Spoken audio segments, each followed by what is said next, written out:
চোখ মুছতে মুছতে কলেজের গেট দিয়ে ঢুকতেছি। হঠাৎ করে কিছু একটার সাথে ধাক্কা খেলাম।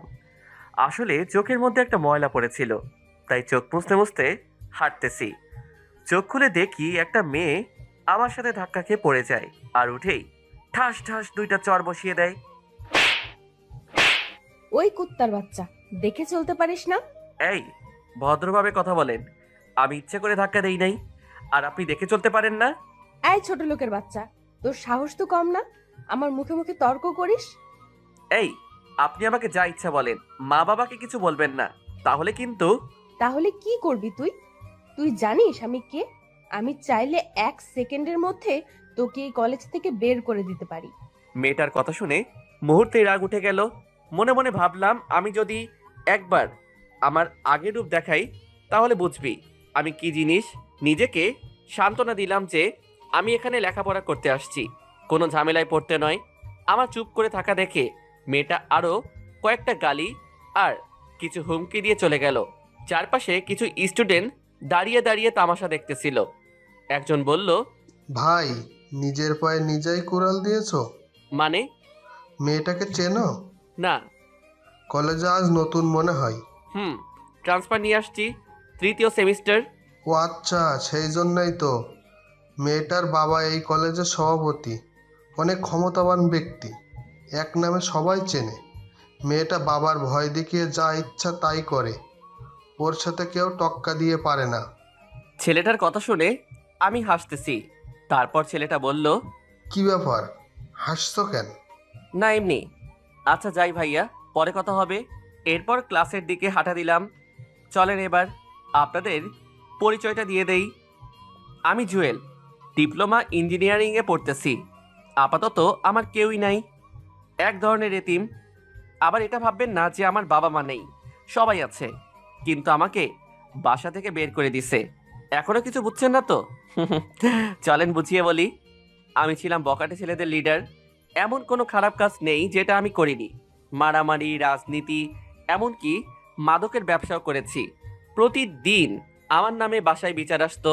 বাবা প্রতিদিন আমাকে অনেক বকাঝকা করতেন, কিন্তু কোনো লাভ হতো না। এভাবেই দিন যাচ্ছিল, আর বাবা আমার উপর দিন দিন ক্ষেপে কাঠ হয়ে যাচ্ছিল।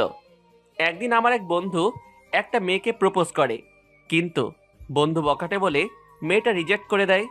তারপর আমরা মেয়েটার বাসায় গিয়ে ওর বাবাকে মেরে মেয়েটাকে বাসা থেকে উঠিয়ে নিয়ে আসি, কিন্তু ভুলবশত কারণে মেয়েটা পালিয়ে যায়। পরে আমাদের সবার নামে মামলা দেয়, সেজন্য বাবাকেও থানায় যেতে হয়। অনেক কষ্টে জরিমানা দিয়ে বাবা আমাকে বাসায় নিয়ে আসে। এরপর সবার সামনে ডান গালে একটা চর বসিয়ে দিয়ে বলে, তোর মতো ছেলের দরকার নেই। আজ থেকে তুই এই বাসায় থাকতে পারবি না। আমি মনে করব আমাদের কোনো সন্তান ছিল না। তোর মতো কুলাঙ্গারকে জন্ম দিয়েই আমি ভুল করেছি। বেরিয়ে যা এখন বাসা থেকে। যদি জীবনে কখনো ভালো হতে পারিস তখন আমার সামনে আসবি, আর না হলে আমি মরে গেলেও আসবি না। মা দাঁড়িয়ে দাঁড়িয়ে সবকিছু দেখতেছিল, কিছু বলার থাকলেও বলতে পারছে না, কারণ বাবার কথার উপর কথা বলার মতো সাহস আম্মুর আদৌ হয়ে ওঠেনি। বাবার কথাগুলো সহ্য করতে না পেরে বাসা থেকে বের হয়ে গেলাম। সেদিন ভেবেছিলাম বাসা থেকে বের হয়ে গেলে ভালো থাকতে পারবো, কিন্তু না। যখন বাইরে চলে আসলাম দেখলাম আমার পাশে কেউই নেই। আমার রাজনীতি, গুন্ডামি, এলাকার বড় ভাই কেউই ছিল না। রাস্তার কুকুর পর্যন্ত আমাকে ঘৃণা চোখে দেখেছে। অনেকজনকে কল দিলাম, কেউই আমাকে সাহায্য করতে আসেনি। সেদিন রাতটা রাস্তার পাশে একটা ল্যাম্প পোস্টের নিচে কাটাই। আমি একা না, আমার পাশে কিছু কুকুরও ছিল। তখন বুঝলাম মাথার উপরে বাবার ছায়াটা কত গুরুত্বপূর্ণ। তখন সিদ্ধান্ত নিলাম যে ভালোভাবে পড়ালেখা করে মানুষের মতো মানুষ হয়ে বাবার সামনে গিয়ে দাঁড়াবো। আর আজ থেকে সব ধরনের রাজনীতি, গুন্ডামি বাদ দিয়ে দিলাম। সাধারণভাবে চলবো, কোনো দিন বিপদে পড়লেও আর এই লাইনে আসবো না। তারপর এক মামাতো ভাইয়ের সাহায্যে আগের কলেজ থেকে ট্রান্সফার নিয়ে এই কলেজে চলে আসলাম এবং 2টা টিউশনি নিলাম। ওগুলো দিয়েই নিজের খরচ চালিয়ে যাচ্ছি। আর আজকে প্রথম দিনই কি ঘটলো আপনারা তো দেখলেন। আপনাদের পরিচয় দিতে দিতে প্রিন্সিপালের রুমে চলে আসলাম। আসসালামু আলাইকুম স্যার, আসতে পারি? আসো। কি চাই? স্যার, আমাকে জাহিদ ভাই পাঠিয়েছে, আপনার সাথে কথা বলার জন্য বলেছে। ও আচ্ছা আচ্ছা, তোমার কথা আমাকে জাহিদ বলেছিল। কি যেন নাম তোমার? জি স্যার, জুয়েল। আচ্ছা ভালো। এখানে কোনো সমস্যা হলে তুমি সরাসরি আমাকে জানাবে, আর কোনো কিছুর দরকার হলেও বলবে। জি স্যার, অবশ্যই। ওকে, এবার ক্লাসে যাও। ক্লাসরুম চেনো? না স্যার, নতুন তো, তাই চিনতেছি না। সমস্যা নেই, 3 তলার শেষের রুম। আর আমি অন্যান্য স্যারদেরকে বলে দিব তোমার কথা। সবার সাথে পরিচয় হয়ে নিও। যাও, ভালো করে পড়ালেখা করো। ধন্যবাদ স্যার। আসসালামু আলাইকুম। তারপর অফিস থেকে বের হয়ে ক্লাসে গেলাম। সবাই অনেক চিল্লাচিল্লি করতেছিল। আমাকে দেখে সবাই ভূত দেখার মতো স্তব্ধ হয়ে গেল। আসলে হওয়ারই কথা, ওরা এতদিন ধরে ক্লাস করছে, আমাকে তো এর আগে দেখেনি। আমি গিয়ে পেছনের একটা টেবিলে গিয়ে বসলাম। আমার পাশের জন আমাকে জায়গা দিয়ে সরে বসে গেল। এরপর মোবাইল টিপতেছে। আমিও কোনো কথা না বলে মাথা নিচু করে বসে আছি। বাম পাশে তাকিয়ে দেখি ওই মেয়েটা যার সাথে একটু আগে আমার কথা কাটাকাটি হয়েছে, তার মানে মেয়েটার আমার সাথেই পড়ে। দুঃশালা, যেখানে বাঘের ভয় সেখানেই সন্ধ্যা হয়। খেয়াল করে দেখলাম আমার দিকে রাগী দৃষ্টিতে তাকিয়ে আছে। একটু পর স্যার আসলো। সবাই উঠে দাঁড়ালো। আমি উঠলাম। স্যার আমাকে উদ্দেশ্য করে বলল, এই তুমি জুয়েল? জি স্যার। আচ্ছা বসো। এই সবাই শোনো, ও তোমাদের নতুন বন্ধু।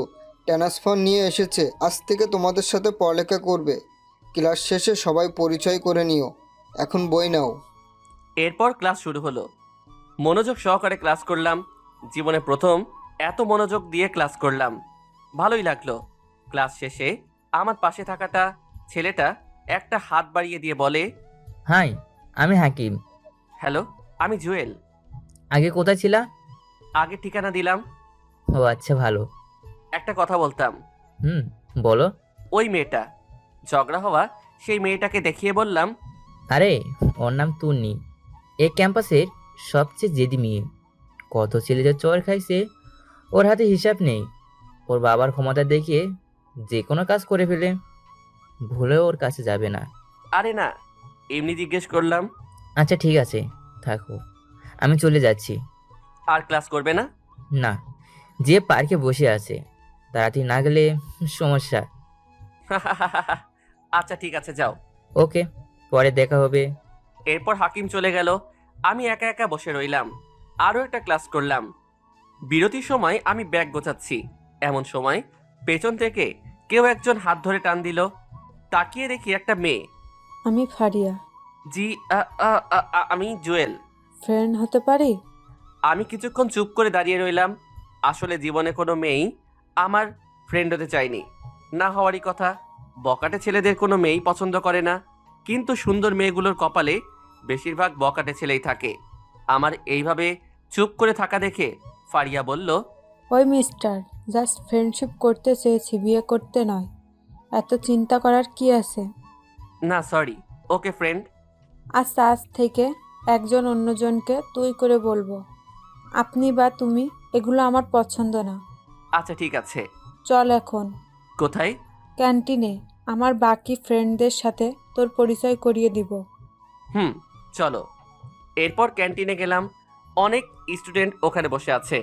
আমিও ফারিয়ার পিছু পিছু হাঁটতেছি। একটা টেবিলের পাশে গিয়ে ফারিয়া বলল, গাইজ, এ হলো জুয়েল, আমাদের নতুন ফ্রেন্ড। তারপর সবাই পরিচয় দিতে লাগলো। হাই, আমি সাদিয়া। হাই, আমি সানি। আমিও আমার পরিচয় দিলাম। সাদিয়া বলল, আমাদের ফ্রেন্ডসদের মধ্যে আপনি বা তুমি চলে না, শুধু তুই চলে। আমরাও তোকে তুই বলবো, তুইও আমাদের তুই বলবি। আচ্ছা ঠিক আছে। এবার বলো কি খাবি? আপনারা যেটা খাবেন। ফারিয়া, ও মনে হয় আমাদের আপন করে নিতে পারেনি। এই, তুই করে বলার জন্য বলেছি না? আচ্ছা ঠিক আছে, তোরা যেটা খাবি সেটাই অর্ডার দে।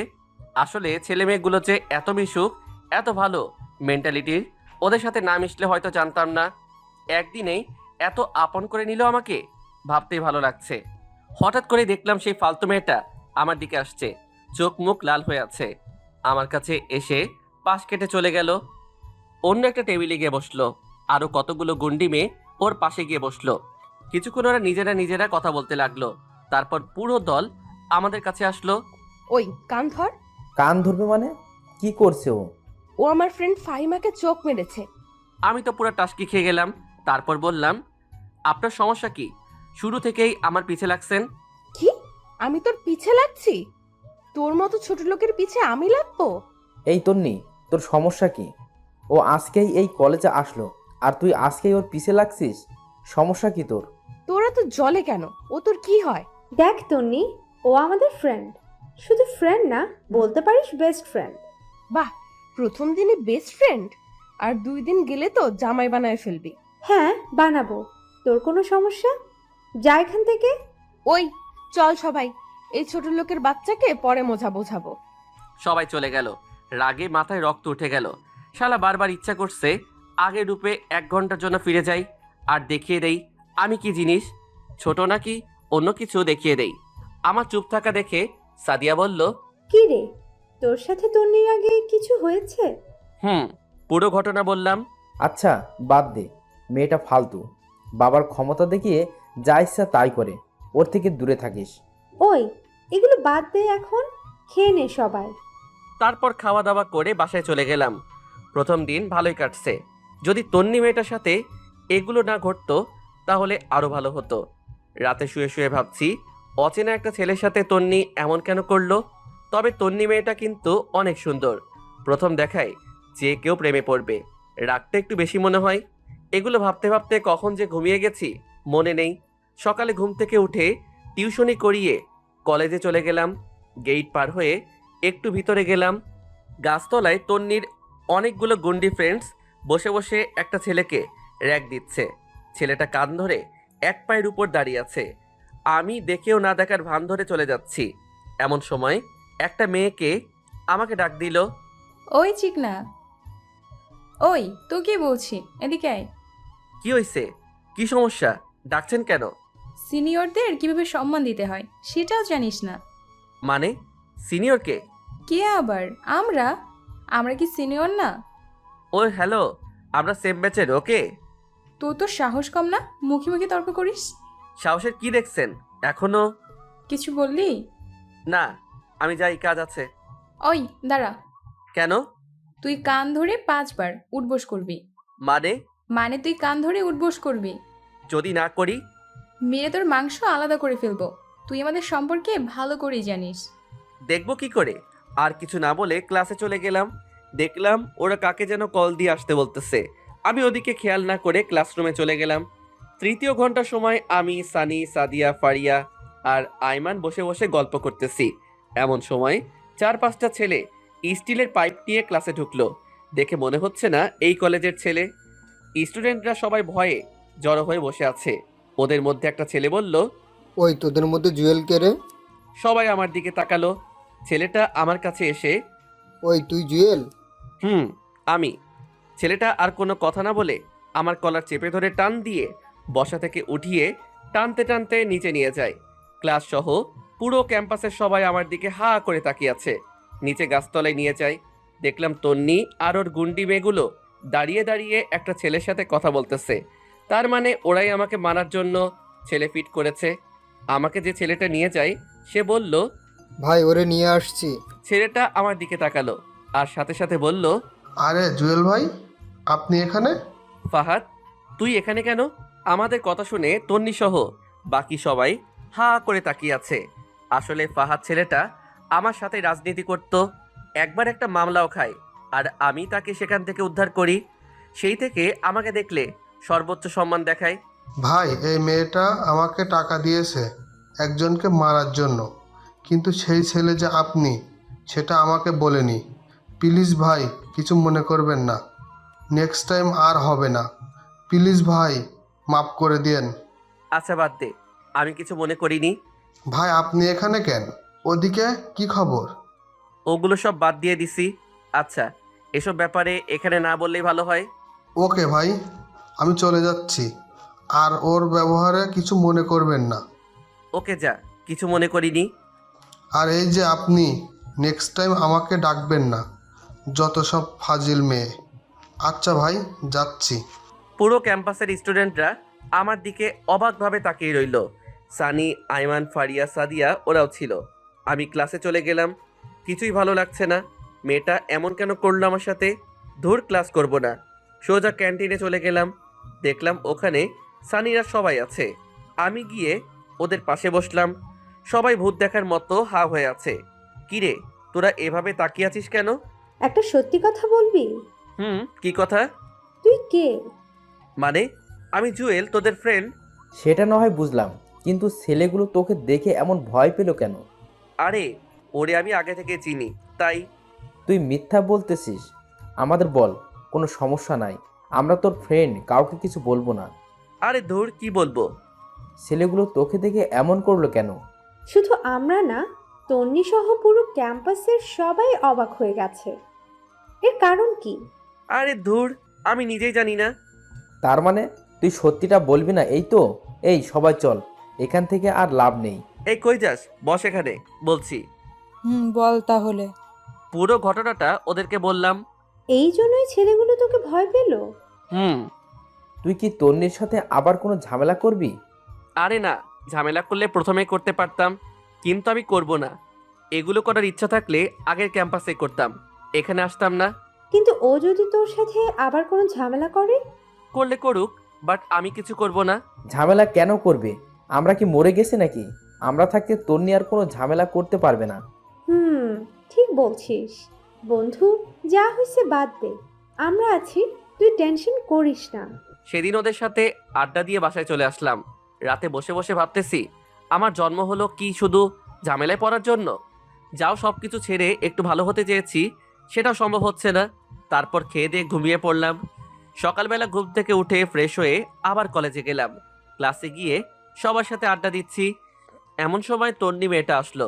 ছেলেদের মতো শার্ট প্যান্ট পরে এসে আমার দিকে রাগী দৃষ্টিতে তাকিয়ে রইল। আমি ওর দিকে না তাকিয়ে আবার আড্ডা দিতে শুরু করলাম।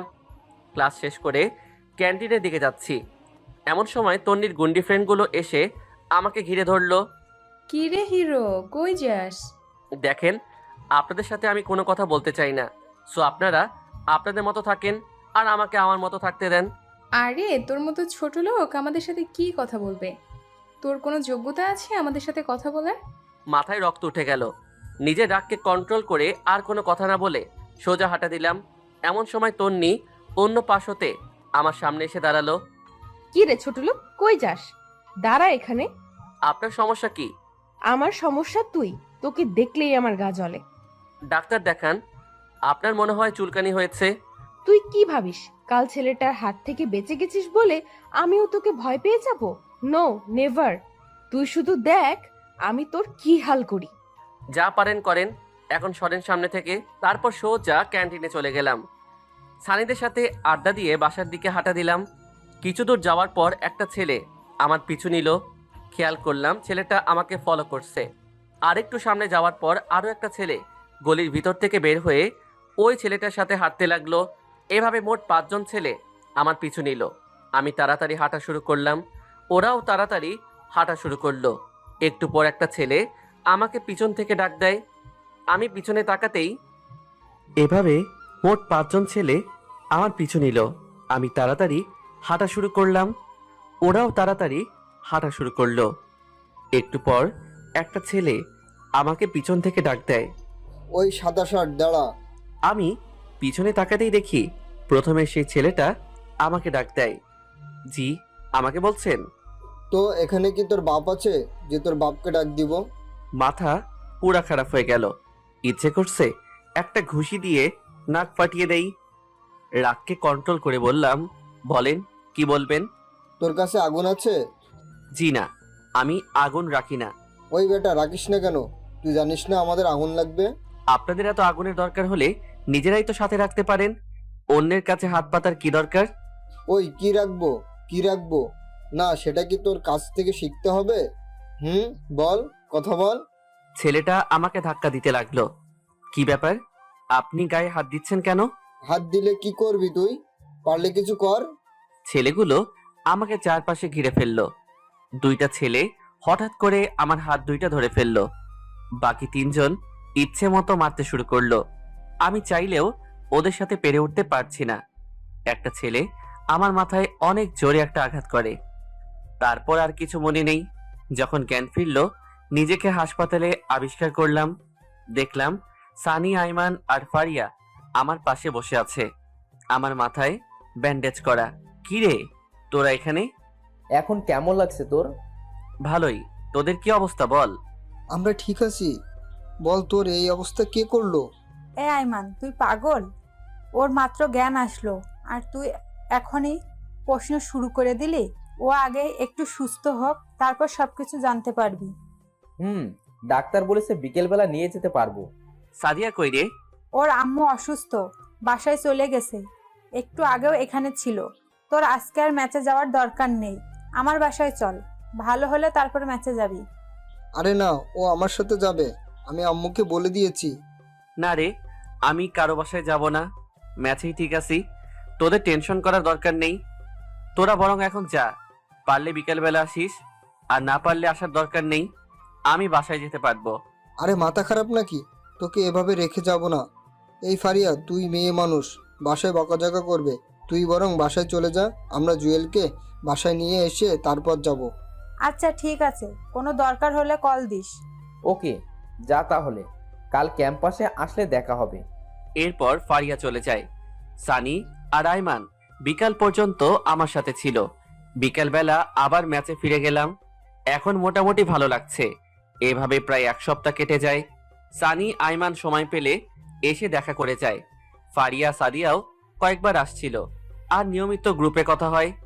1 সপ্তাহ পর কলেজে যাওয়ার জন্য রেডি হলাম। সানি আর আয়মান আমার সাথেই গেল। ভিতরে গেলাম, দেখলাম ফারিয়া আর সাদিয়া আরো অনেকগুলো মেয়ের সাথে আড্ডা দিচ্ছে।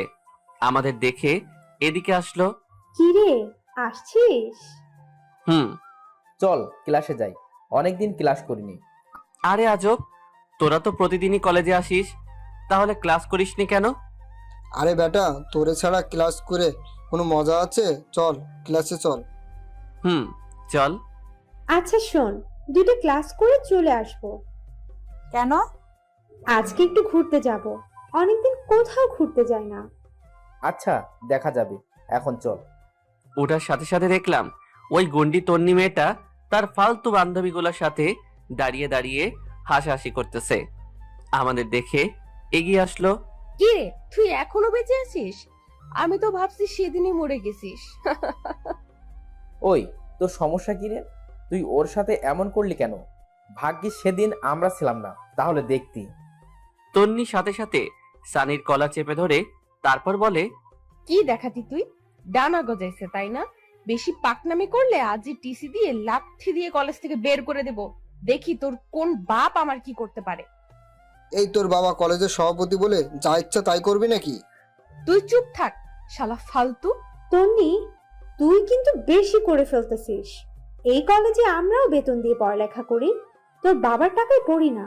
সো কথাবার্তা ঠিক করে বলবি। ওই, এই ছোট লোকের বাচ্চার জন্য তোদের এত দরদ কেন? ও ছোট লোক হোক আর যাই হোক, ও আমাদের ফ্রেন্ড। আর ওর বাবা তোর 14 গোষ্ঠীকে কিনতে পারবে। মানে? তোকে এত মানে বোঝাতে পারবো না। জায়গা দে, ক্লাসে যাব। এই শোন, তোরা খুব ভালো করে জানিস আমি কি জিনিস। সো এখনো সময় আছে। ওই ছোট লোকের বাচ্চার সাথে আর মিশবি না। সেটা তোকে জিজ্ঞেস করে আমরা করব না? দেখ তোদের কি হাল করি। একটা তো একটুর জন্য বেঁচে গেল। তোরা কি করে বাঁচিস সেটা আমি খুব ভালো করে দেখব। যা পারিস কর। আমি এতক্ষণ দাঁড়িয়ে দাঁড়িয়ে ওদের কথাগুলো শুনতেছিলাম। ক্লাসে গিয়ে নীরবে বসে রইলাম। কিরে, কি ভাবছিস? আমার জন্মই হয়েছে শুধু ভেজালের মধ্যে পড়ার জন্য মনে হয়। আরে টেনশন করিস না, সব ঠিক হয়ে যাবে। তারপরও তন্নি যদি তোদের কোনো ক্ষতি করে, ওর তো বিশ্বাস নেই। আরে কিছু করতে পারবে না। তারপরও একটু পর স্যার আসলো। এসে প্রি টেস্ট পরীক্ষার কথা জানিয়ে দিয়ে গেল।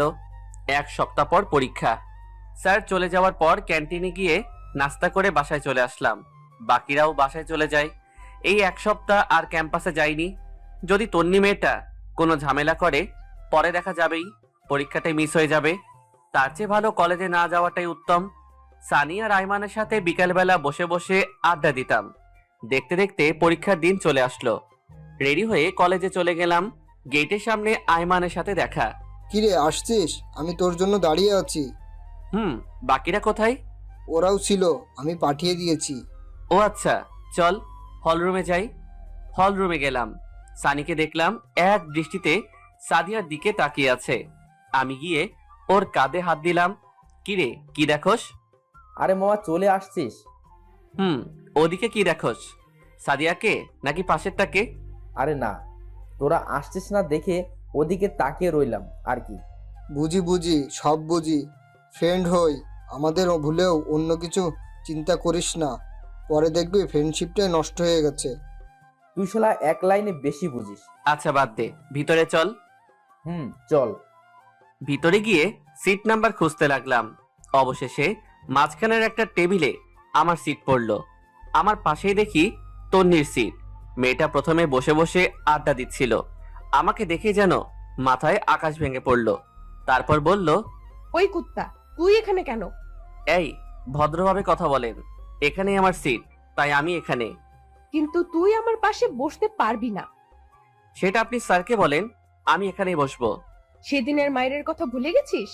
আজকেও তোর একই অবস্থা করব। যা পারেন করেন, বাট আমি এখান থেকে অন্য কোথাও যাচ্ছি না। দেখ আমি কি করি। দূর, এই মেয়েটা থেকে যতই দূরে থাকতে চাই ততই কাছে চলে আসি। আল্লাহ জানে আজকে আমার কপালে কি আছে। তন্নি উঠে চলে গেল। বাইরে গিয়ে প্রিন্সিপাল স্যারকে ডেকে নিয়ে আসলো। কি ব্যাপার জুয়েল, সমস্যা করতেছো কেন? স্যার বিশ্বাস করেন, আমি কিছু করিনি। উনি বলছে আমি নাকি এখানে বসতে পারবো না। কেন, এখানে বসলে সমস্যা কি? না স্যার, এই ছোট লোকের বাচ্চা আমার সাথে বসতে পারবে না। ওর কোনো যোগ্যতা আছে আমার সাথে বসার? সবগুলো স্টুডেন্ট আমার দিকে তাকিয়ে আছে। স্যার তন্নিকে বলল, বসার মধ্যে আবার যোগ্যতা কিসের? আর ও অনেক ভালো ছেলে। আপনার এত কথা শোনার জন্য আপনাকে ডাকিনি। আপনি জাস্ট ওকে এখান থেকে উঠতে বলেন। এটা কোন ধরনের বেয়াদবি? আপনি কি ওঠাবেন নাকি আমি আব্বুকে কল দিয়ে আপনার ব্যবস্থা নিতে বলবো? না না না, তোমার আব্বুকে বলার দরকার নাই, আমি ওকে উঠতে বলছি। বাবা কিছু মনে করো না, তুমি ওই পিছনের বেঞ্চটাতে গিয়ে বসো। কিন্তু স্যার। প্লিজ বাবা, আমার কথাটা শুনো। Okay sir. তারপর আমি পিছনে চলে গেলাম। রাগে পুরো শরীর গরম হয়ে গেল। ইচ্ছে করছে আগের রূপে ফিরে যাই আর দেখিয়ে দেই জুয়েল কি জিনিস। মুহূর্তেই বাবার বলা কথাগুলো মনে পড়ে গেল। নিজের রাগকে কন্ট্রোল করে পিছনে গিয়ে বসলাম। পরীক্ষা শুরু হয়ে গেল। প্রশ্ন মোটামুটি কমন পড়েছে, ভালোই লিখলাম। তন্নি নাকি ফার্স্ট গার্ল। আমার টার্গেট তন্নিকে যেভাবেই হোক পিছাতে হবে। সেই টার্গেট নিয়ে আমি আমার মতো পরীক্ষা দিচ্ছি। এভাবে সবগুলো পরীক্ষা শেষ হয়ে গেল। আমি সবার শেষে যেতাম আর সবার আগে চলে আসতাম। চাইতাম না আর কোনো ঝামেলা হোক। মাঝে মাঝে সানি আর আইমান এসে বাসায় দিয়ে যায়। পরীক্ষার পর 7 দিন বন্ধ দেয়। সানি, আইমান, সাদিয়া আর ফারিয়া সিদ্ধান্ত নিল কোথাও ঘুরতে যাবে। আমাকে বলল, বাট আমার পকেটে কোনো টাকা ছিল না। তাদেরকে মিথ্যা কথা বললাম যে আমি টিউশনি রেখে যেতে পারবো না, হয়তো পরে দেখা যাবে আমার টিউশনিটাই চলে গেছে। পরে ওরাও আর ঘুরতে যায়নি। এমনি প্রতিদিন বিকেলবেলা সবাই মিলে আড্ডা দিতাম। আজকেই বন্ধের শেষ দিন। সন্ধ্যার সময় টিউশনিতে গেলাম। গিয়েই তো মাথায় আকাশ ভেঙে পড়ার মতো অবস্থা। আমি যেই বাসায় পড়াই সেই বাসায় তন্নি বসে বসে টিভি দেখতেছে। আমাকে দেখেই রেগে লাল হয়ে বলে, ওই ছোট লোক, তুই এখানে কেন? আমি কোনো কথা না বলে পড়ার রুমে চলে গেলাম। এখানে কোনো কথা বললে মেয়েটা আমাকে বারবার ছোট করবে। এখানে অন্তত আমার একটা মান সম্মান আছে। আমি গিয়ে পড়াতে শুরু করলাম। আমার স্টুডেন্টকে জিজ্ঞেস করলাম, ও তোমার কে হয়? ও আমার ফুফাতো বোন। আপনি চিনেন নাকি? না, এমনি। আরে ভাইয়া, ও তো আপনাদের ওই কলেজে পড়ে। দেখেননি কখনো? একবার মনে হয় দেখেছিলাম, সেই জন্যই তোমাকে জিজ্ঞেস করলাম। আচ্ছা বাদ দাও, তুমি বই বের করো। তারপর বই বের করে পড়াতে শুরু করলাম। তনি আমাকে দেখেই ওই মামিকে, মানে আমার স্টুডেন্টের আম্মুকে বারবার কি যেন বলতেছে। ওর মামিও কি যেন চিন্তা করলো। তারপর কাকে কল দিয়ে কথা বলল। আমি ওই দিকে খেয়াল করলাম ওরা কি করতেছে, কিন্তু স্পষ্ট বোঝা যাচ্ছে না। আমি পড়ানো শেষ করে যেই বাইরে চলে যাব, এমন সময় স্টুডেন্টের আম্মু এসে আমাকে বলে, এই নাও কি এখানে আন্টি? তোমার এই মাসের বেতন। কিন্তু আন্টি, আমার তো এখনো মাস শেষ হয়নি। জানি, কিন্তু তোমার পড়ানো আমাদের ভালো লাগছে না, তাই আমরা লিজার জন্য অন্য টিচার ঠিক করেছি। তোমাকে আর আসার দরকার নেই। মুহূর্তে পায়ের নিচ থেকে মাটি সরে যেতে লাগলো। এই 2টা টিউশনি দিয়েই আমি পড়ালেখার খরচ চালাই, খাওয়া দাওয়া করি। আর তন্নি আমার পেটে লাথি দিল। বাহ, আসলে নিয়তি কি থেকে কি করে বলা যায় না। আমি আর কোনো কথা না বলে ওই বাসা থেকে চলে আসলাম। ধুর, মেজাজটাই খারাপ করে দিল। না, আর এখানে থাকবো না। আমার জন্য আমার বন্ধুদেরও সমস্যা হতে পারে। আয়মান আর সাদিয়ার রিলেশনটা করে দিয়েই চলে যাব। কলেজ শেষ, চলে যাচ্ছি। এমন সময় একটা ছেলে আমাকে পিছন থেকে ডাক দেয়। তাকাতেই দেখি কি সেদিনের সেই ছেলেটা যে প্রথম আমার গায়ে হাত দিয়েছিল। কি ভাই, সমস্যা কি আপনার? সেদিনের মায়ের মনে হয় তোর পেট ভরেনি। মানে? মানে আজকেও তোকে মারার জন্য টাকা দিয়েছে। এখন তুই বল তোকে কি করব? তো মারেন। টাকা যেহেতু খেয়েছেন তো মারেন। মনে রাখবেন, বিনা অন্যায়ে কাউকে আঘাত করলে সেটার ফল আপনিও পাবেন। আচ্ছা শোন, তোকে আজকের মতো ছেড়ে দিলাম, কিন্তু একটা শর্ত আছে। কি শর্ত? তোকে এই ক্যাম্পাস থেকে চলে যেতে হবে, আর 1 সেকেন্ডও এখানে থাকতে পারবি না। কি রে, কিছু বলিস না কেন? ওকে, চলে যাব। আপনার ম্যাডামকে বলবেন শান্তিতে থাকতে। তুই গেলেই শান্তি থাকবে। আমি আর কোনো কথা না বলে বাসার দিকে হাঁটা ধরলাম। চিন্তা করলাম আর না থাকাই বেটার হবে। আয়মান যে সাদিয়াকে প্রপোজ করবে বলেছিল, সেটার কি হবে? ধুর, যা হওয়ার হবে। আগে ওদের দুজনকে মিলিয়ে দিয়ে যাই। কিন্তু সাদিয়ার বার্থডে তো আরো কয়েকদিন পর।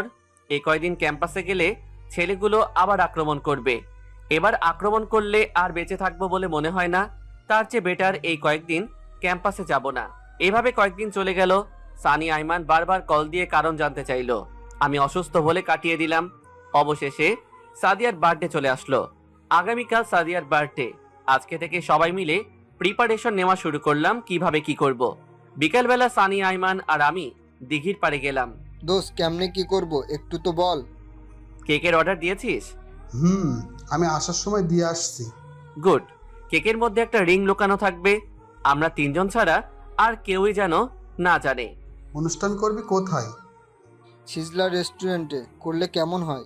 আরে না, ক্যাম্পাসেই করব। ফারিয়াকে বলে দিব আমার ডিপার্টমেন্টের সবগুলো মেয়েকে নিয়ে আসার জন্য। ক্যাম্পাসের কোথায় করবি? আমাদের ক্লাসেই। ক্লাস শুরু হওয়ার আগে আমরা আমাদের সবগুলো কাজ সেরে ফেলবো। আচ্ছা, ও প্রপোজ কিভাবে করবে? বলছি। আয়মান শোন, বল। এই স্টাইলে প্রপোজ করবি।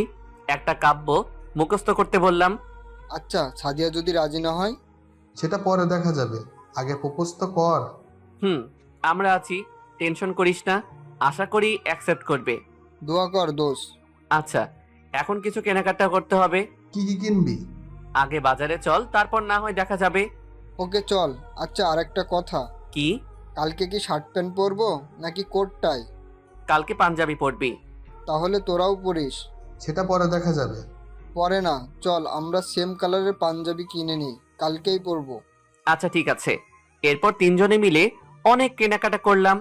জন্মদিনের যতগুলো আইটেম আছে তার চেয়ে একটু বেশি কিনলাম। সবগুলো কেনাকাটা শেষ। এমন জন্মদিন আমি এর আগে কখনো পালন করিনি। যাই হোক, রাত অনেক হয়ে গেছে। সকালে তাড়াতাড়ি ক্যাম্পাসে যেতে হবে, তাই ঘুমিয়ে গেলাম। সকালবেলা তাড়াতাড়ি ঘুম থেকে উঠে সানির বাসার সামনে চলে গেলাম। আমি আর সানি তাড়াতাড়ি করে ক্লাসে গেলাম। যাওয়ার সময় সবগুলো জিনিস সাথে করে নিয়ে গেলাম। গিয়ে আমরা দুজনে ক্লাসরুম সাজাতে শুরু করলাম। সানি বলল, এই ফারিয়াকে একটা কল দিব? কেন? ফারিয়াকে না ডাকলে হয়তো মনে কষ্ট নিবে, সাদিয়াকে ডাকার দরকার। আচ্ছা ঠিক আছে, কল দে। সানি ফারিয়াকে কল দিল। হ্যালো ফারিয়া, কই তুই? আমি তো বাসায়। কেন, কি হয়েছে? আরে ফকিন্নির বাসায় কি করিস? আজকে যে সাদিয়ার বার্থডে, ভুলে গেছিস? ও শিট, আমার তো মনেই ছিল না।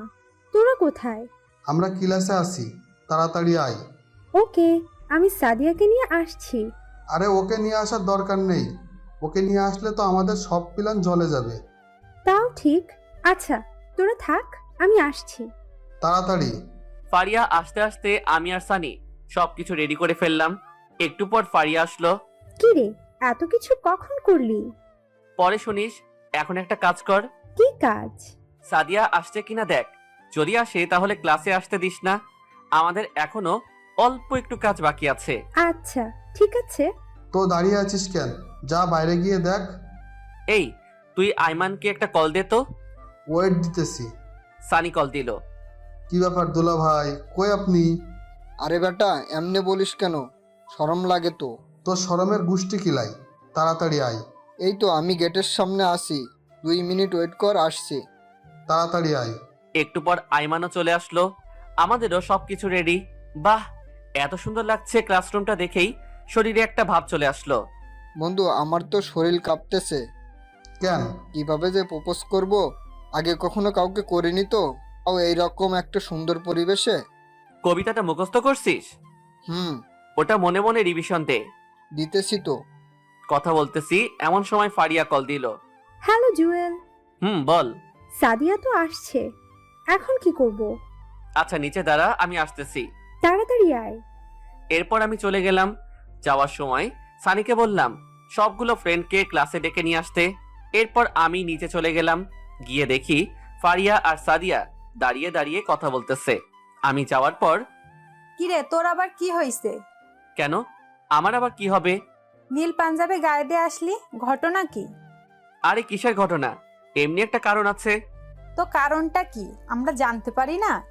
ওই সব জানতে পারবি, এখন ক্লাসে চল। ওকে চল। ওই দাঁড়া।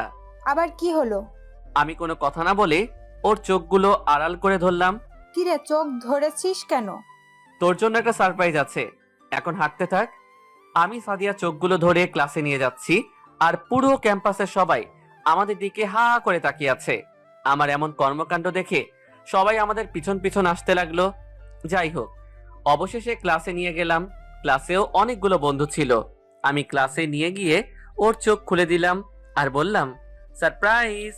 সবাই একসাথে বলে উঠলো হ্যাপি বার্থডে। আমিও বললাম happy birthday Sadia, happy birthday to you. Sadia এমন কাণ্ড দেখে অবাক হয়ে যায় আর সাথে সাথেই আমাকে জড়িয়ে ধরে। সাদিয়া যখন আমাকে জড়িয়ে ধরে, বেচারা আইমান এক বুক মনে কষ্ট নিয়ে আমার দিকে তাকায়। মনে মনে বললাম শালা, সারা জীবন তোকে জড়িয়ে ধরবে। তারপর আমি বললাম যা কেকটা কাট। সাদিয়া কেক কাটতে গেল। সানি কয়েকজন বন্ধুর হাতে অনেকগুলো বাজি দিয়ে দিল। সবাই বাজি ফাটাইতেছে, আবার অনেকে স্প্রে মারতেছে। এসব কাণ্ড দেখে ফারিয়াও অবাক হয়ে গেল। সাদিয়া মোমবাতি নিভালো, সবাই একসাথে উইশ করলাম। যখন সে কেক কাটবে তখনই কেকের ভিতর থেকে একটা রিং বের হয়। রিং দেখে সাদিয়া আরো বেশি অবাক হয়ে যায়। আমি আইমানকে ইশারা দিলাম এবার তার কাজ সেরে ফেলতে। আইমান আস্তে আস্তে সাদিয়ার সামনে গেল। রিংটা হাতে নিয়ে ফিল্মি স্টাইলে হাঁটু গেড়ে বসে আমি যে বাক্যটা শিখিয়ে দিয়েছিলাম সেটা বলতে লাগলো। দেখছি যেদিন প্রথম তোমায় দিয়েছি এই মন, এক জীবনে ভালোবেসে ভরবে না তো মন। ধরবে কি আমায় হাত সারা জীবনের জন্য, বুঝবে কি আমার এ মন একটিবারের জন্য। যদি ধরো এই হাত, কথা দিলাম পুরো পৃথিবী ছেড়ে দিব, তবুও তোমার হাত ছাড়বো না। সাদিয়া, আমি তোমাকে ভালোবাসি, নিজের চাইতেও বেশি ভালোবাসি। আমি সারা জীবন তোর সাথেই কাটাতে চাই। I love you Sadia. কথাগুলো বলে আইমান নিচের দিকে তাকিয়ে আছে। ডান হাতে রিংটি বাড়িয়ে দিয়ে সাদিয়ার গলা শুকিয়ে গেল মনে হয়, বারবার এদিক ওদিক তাকাচ্ছে। আমার দিকে তাকাতেই আমি ইশারায় অ্যাকসেপ্ট করতে বললাম। সানিও বলল। এরপর ফারিয়ার দিকে তাকালো, সেও কিছুক্ষণ চুপ থেকে তারপর হ্যাঁ সূচক মাথা নাড়ালো। সাদিয়া কিছুক্ষণ চুপ থেকে কি যেন ভাবলো, তারপর নিজের হাত বাড়িয়ে দিল। আইমান খুশিতে রিংটা পরিয়ে দিল। ক্লাসের সকল বন্ধু একসাথে তালি বাজাতে শুরু করলো। এরপর কেক কাটলো। আমরা একে অন্যকে খাইয়ে দিলাম। পরে একজন অন্যজনের মুখে কেক মেখে দিলাম। তারপর সবাই মিলে ছবি তুলতে লাগলাম। এমন সময় তন্নি মেয়েটা ক্লাসে আসলো। এসব কর্মকাণ্ড দেখেই রাগে লাল হয়ে গেল। আমার দিকে বড় বড় চোখ তুলে তাকাতে লাগলো। দেখে মনে হচ্ছে আমি তার অনেক সম্পদ লুট করে নিয়ে আসছি। তারপর কি যেন চিন্তা করে আবার ক্লাসের বাইরে চলে গেল। তন্নিকে দেখে আমারও কেমন যেন একটা টেনশন চলে আসলো। আল্লাহই জানে আজকে আবার কি করে।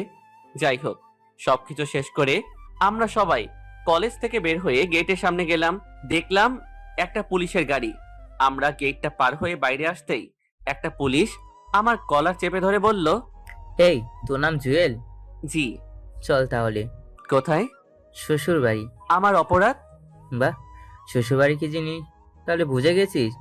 অপরাধ কি সেটাই থানায় গেলেই বুঝতে পারবি। স্যার, আপনি ওকে বিনা কারণে নিয়ে যেতে পারেন না, আগে কারণটা তো বলে যাবেন। ওই তোরা চুপ থাক, তোদের ও অবস্থা নিচ্ছি, তার আগে এই হালারে একটু দেখে নি। তারপরেই এ কথা বলেই আমার কলার চেপে ধরে গাড়িতে তুললো। কোনো কিছু বুঝে ওঠার আগেই থানায় নিয়ে গেল। থানার ভিতরে নিয়ে গিয়ে আমার হাত দুটো বেঁধে ইচ্ছে মতো পিটাতে লাগলো। একটু পর থানার বড় স্যার আসলো। স্যার দেখেন না, ওরা আমাকে বিনা অপরাধে নিয়ে এসে মারধর করতেছে।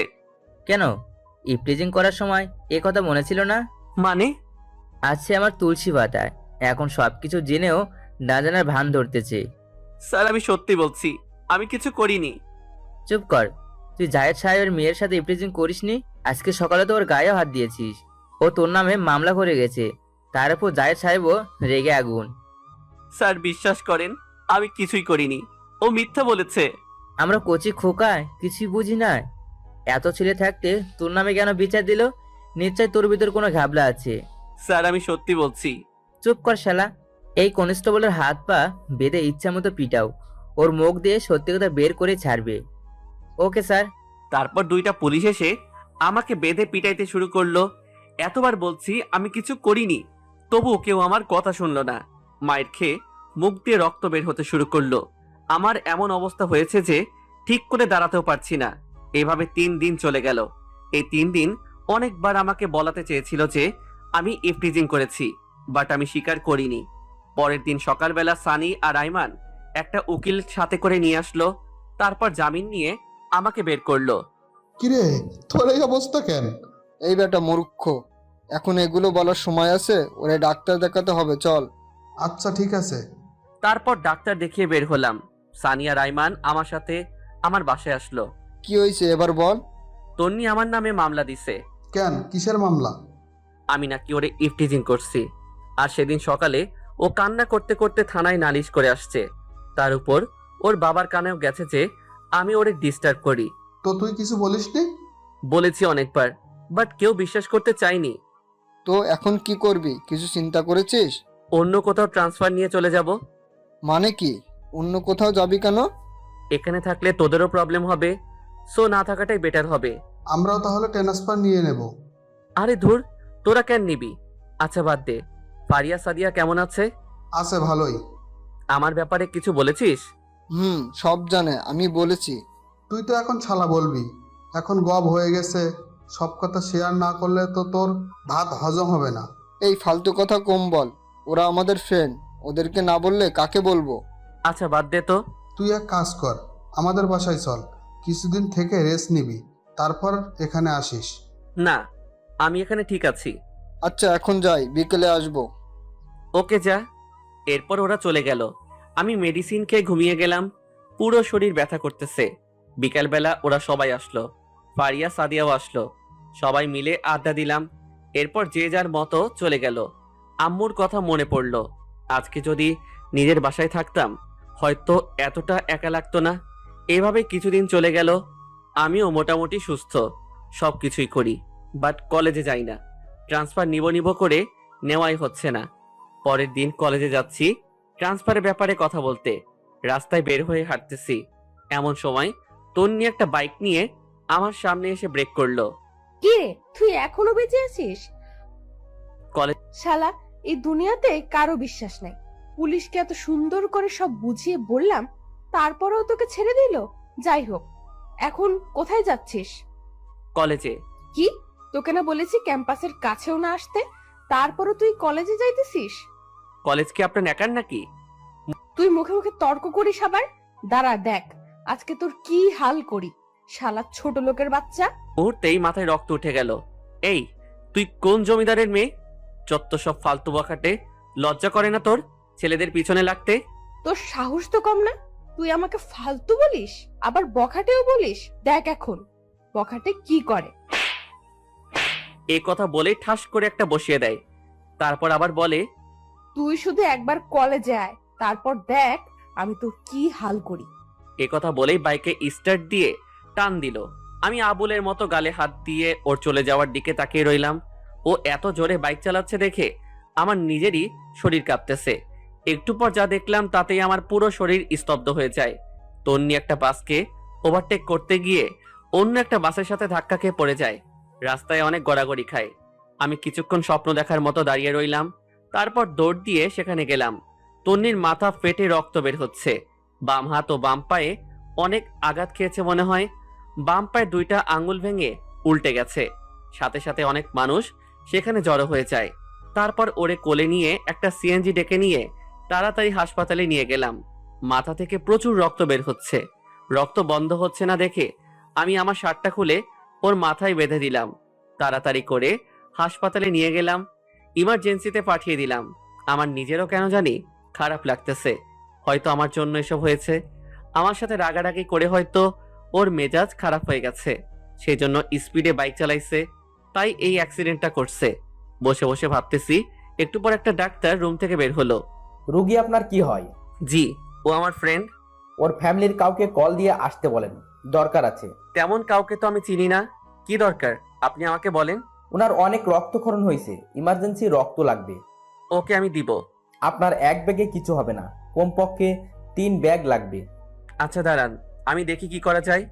তাড়াতাড়ি করেন। এরপর আমি আইমানকে কল দিলাম। হ্যালো দোস্ত, কই তুই? এই তো বাসায় রেডি হচ্ছি, কলেজে যাব। দোস্ত তাড়াতাড়ি করে সানিকে নিয়ে আলকেমি হাসপাতালে আয়। কেন, কি হয়েছে? তোর কিছু হয়নি তো? আরে না, আমি ঠিক আছি। তোরা 10 মিনিটের মধ্যে আয়। ওকে, আসতেছি, তুই বাইরে দাঁড়া। ওকে, তাড়াতাড়ি আয়। অনেকক্ষণ পর সানি আর আইমান আসলো। 15-20 দিন চলে গেল।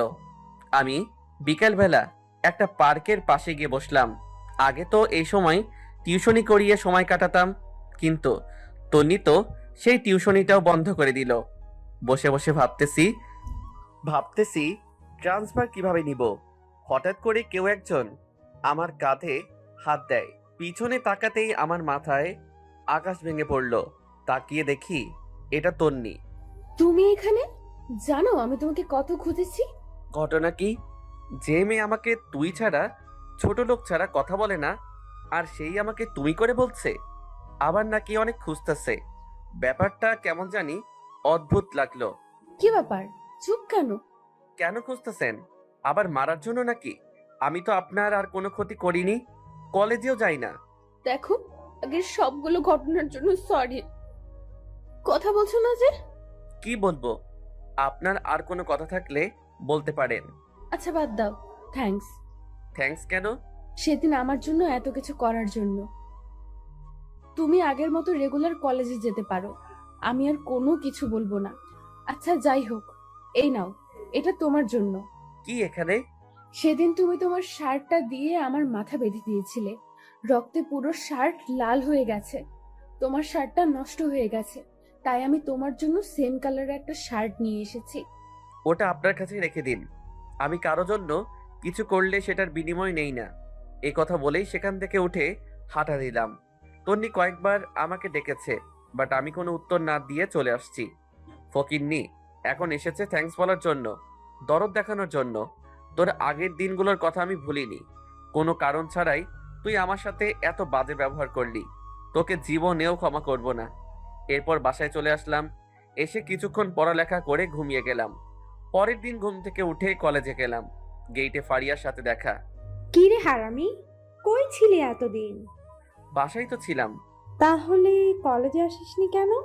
ও আচ্ছা, ভালো কথা। তুই নাকি ট্রান্সফার নিয়ে নিবি? নিব ভাবছিলাম, কিন্তু এখন আর নিব না। যাক, ভালোই হবে। তো বল, এখন কি অবস্থা? এই তো ঠিকঠাক। সাদিয়া কোথায়? আসবে না? ও ভিতরে আছে, চল। ওকে। তারপর ভিতরে চলে গেলাম। আয়মানও আছে। দুজনে প্রেম করতেছে। আমাদের দেখে দুইজন দুই দিকে তাকালো। হইছে, আর ভাব ধরতে হবে না। আরে বন্ধু, তুই কলেজে আসবি অথচ বললি না? কেন, তোদের প্রেমের ডিস্টার্ব হচ্ছে নাকি? এই, তুই সবসময় খুঁচে মেরে কথা বলিস কেন? তুইও প্রেম কর। করব করব, একটু ওয়েট কর। আমার প্রেম হবে অনেক রোমান্টিক। প্রচুর রোমান্টিক। এই থাম, সানি কই? ওয়াশরুমে গেছে। আচ্ছা চল, আজকে ক্লাস করব না। অনেকদিন তোদের সাথে আড্ডা দেই না, ক্যান্টিনে চল। আচ্ছা চল। সানিকে কল দিয়ে আসতে বল। এরপর সবাই ক্যান্টিনে চলে গেলাম। একটু পর সানিও আসছে। আমরা বসে বসে আড্ডা দিচ্ছি, এমন সময় সাদিয়া ইশারা দিয়ে পিছনে তাকাতে বলল। তাকিয়ে দেখি তন্নি ওর গুন্ডি ফ্রেন্ডগুলো নিয়ে এদিকে আসছে। আমি চুপচাপ নিচের দিকে তাকিয়ে আছি। এই, তোমরা এখানে? জানো আমি তোমাদের কত খুঁজেছি। সবাই যেন আকাশ থেকে পড়লো। একে অন্যের দিকে তাকাতে লাগলাম। সবাই ভূত দেখার মতো তন্নির দিকে তাকিয়ে রইল। কি ব্যাপার, এভাবে তাকিয়ে আছো কেন? আমাকে একটা চিমটি দে তো, স্বপ্ন নাকি বাস্তব? ওই বাস্তবিক। ওকে, যাই হোক, আমি কি তোমাদের ফ্রেন্ড হতে পারি? মানে তোমাদের এই গ্রুপের একজন হতে পারি? সবাই আমার দিকে তাকালো। কারণটা হয়তো জেনে গেছে। ওই দিন তন্নিকে বাঁচানোর জন্যই সে এখন আমাদের সাথে ফ্রেন্ডশিপ করতে চায়। আমি কোনো কথা না বলে সেখান থেকে উঠে সোজা বাইরে চলে আসলাম। বাইরে এসে গাছতলায় বসে আছি। একটু পর সানি এসে আমার কাঁধে হাত দিয়ে বলল, কিরে তুই এখানে? পিছনে তাকিয়ে দেখি সবাই চলে আসছে। তোরা চলে আসলি কেন? তো কি করব? যা ফ্রেন্ডশিপ কর। তুই পাগল হয়েছিস? তোদের সাথে তো ওর কোনো কিছু হয়নি, সো তোরা তো ফ্রেন্ডশিপ করতে পারিস। তোর মাথা খারাপ? তুই না করলে আমরাও করব না। আগে যে যে কাজগুলো করেছে আমরা এখনো ভুলিনি, আর এত সহজে ফ্রেন্ডশিপ করব তুই ভাবলি কি করে? সেদিন বাঁচানোর জন্য আজকে ফ্রেন্ডশিপ করতে এসেছে, না হলে আজকেও তোর উপর আক্রমণ করতো। আচ্ছা বাদ দে তো, ওইগুলো আর ভালো লাগছে না। এই চল, ওই দিক থেকে ঘুরে আসি, সময়ও কাটবে, ভালোও লাগবে। আচ্ছা ঠিক আছে, চল।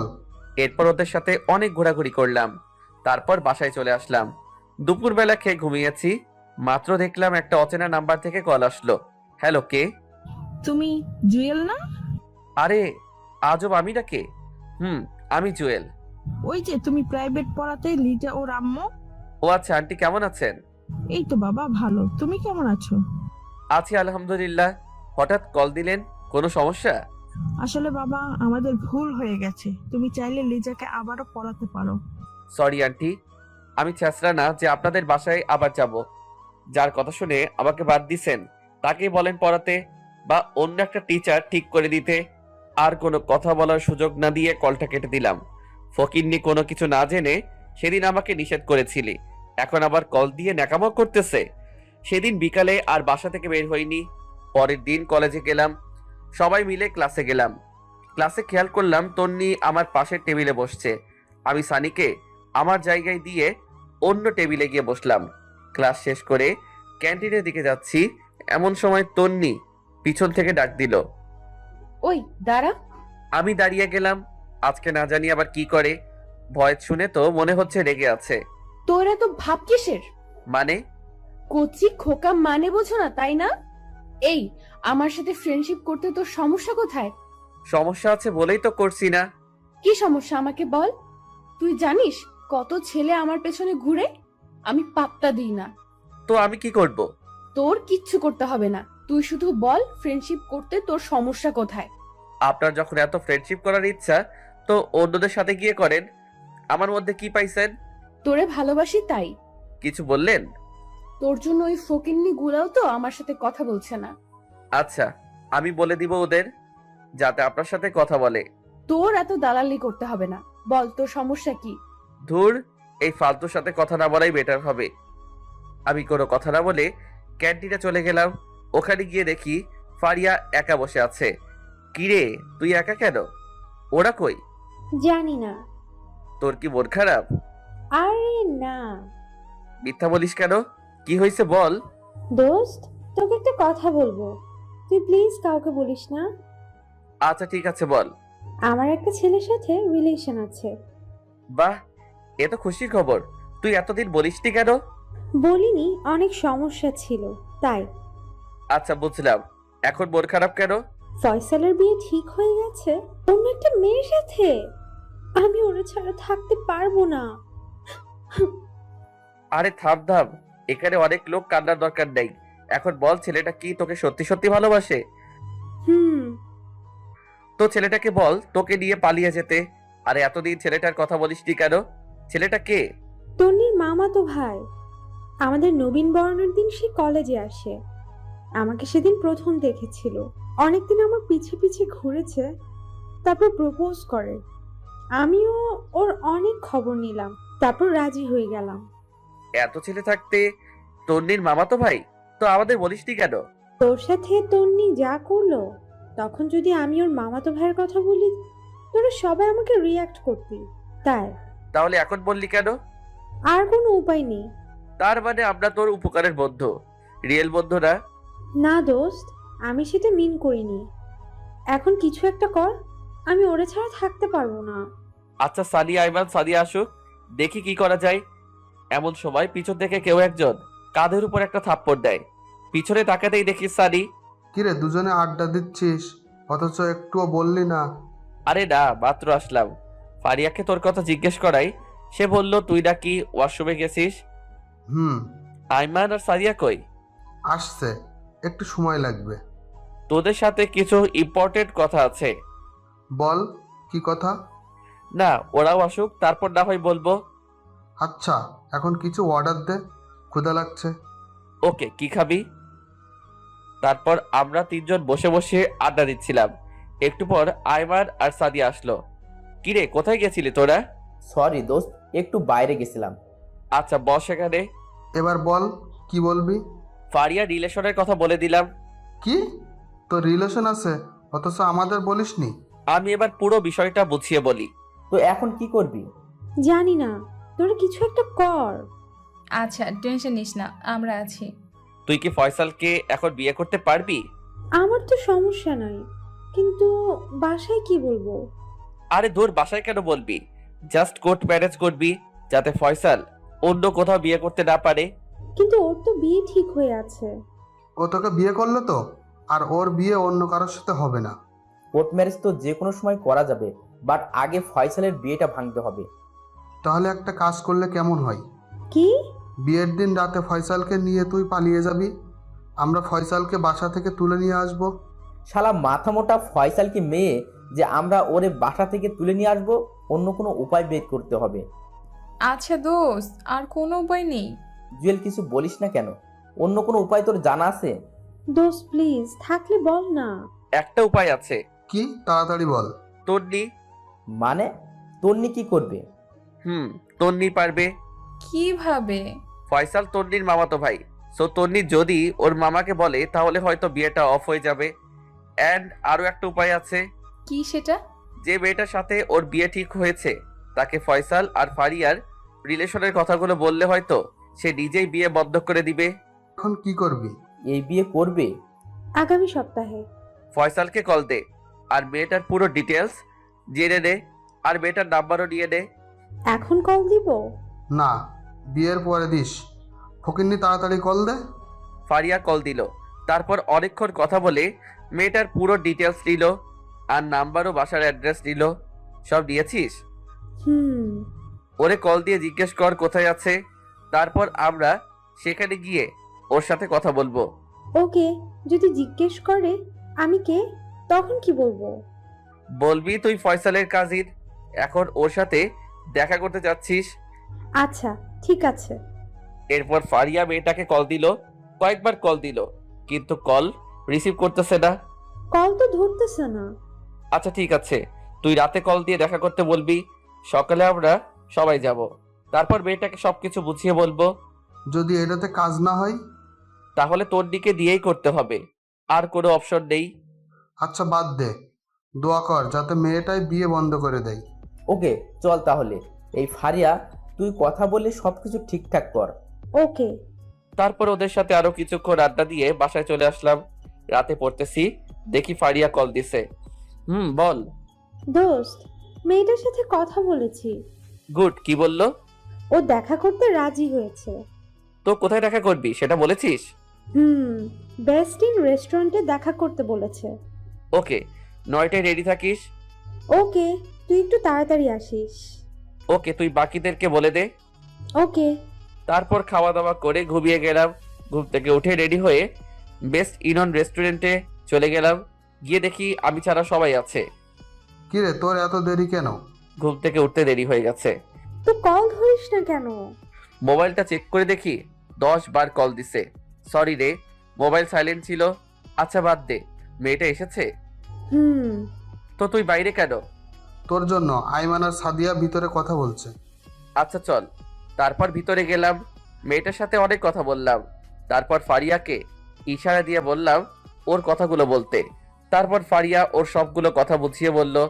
আমরাও সবাই একসাথে মেয়েটাকে বুঝালাম, কিন্তু মেয়েটা উল্টো রিয়াক্ট দেখিয়ে বলে, এটা কোনো ব্যাপার না, বিয়ের আগে সবারই দুই একটা প্রেম থাকে, আমারও ছিল, বিয়ের পর সব ঠিক হয়ে যাবে।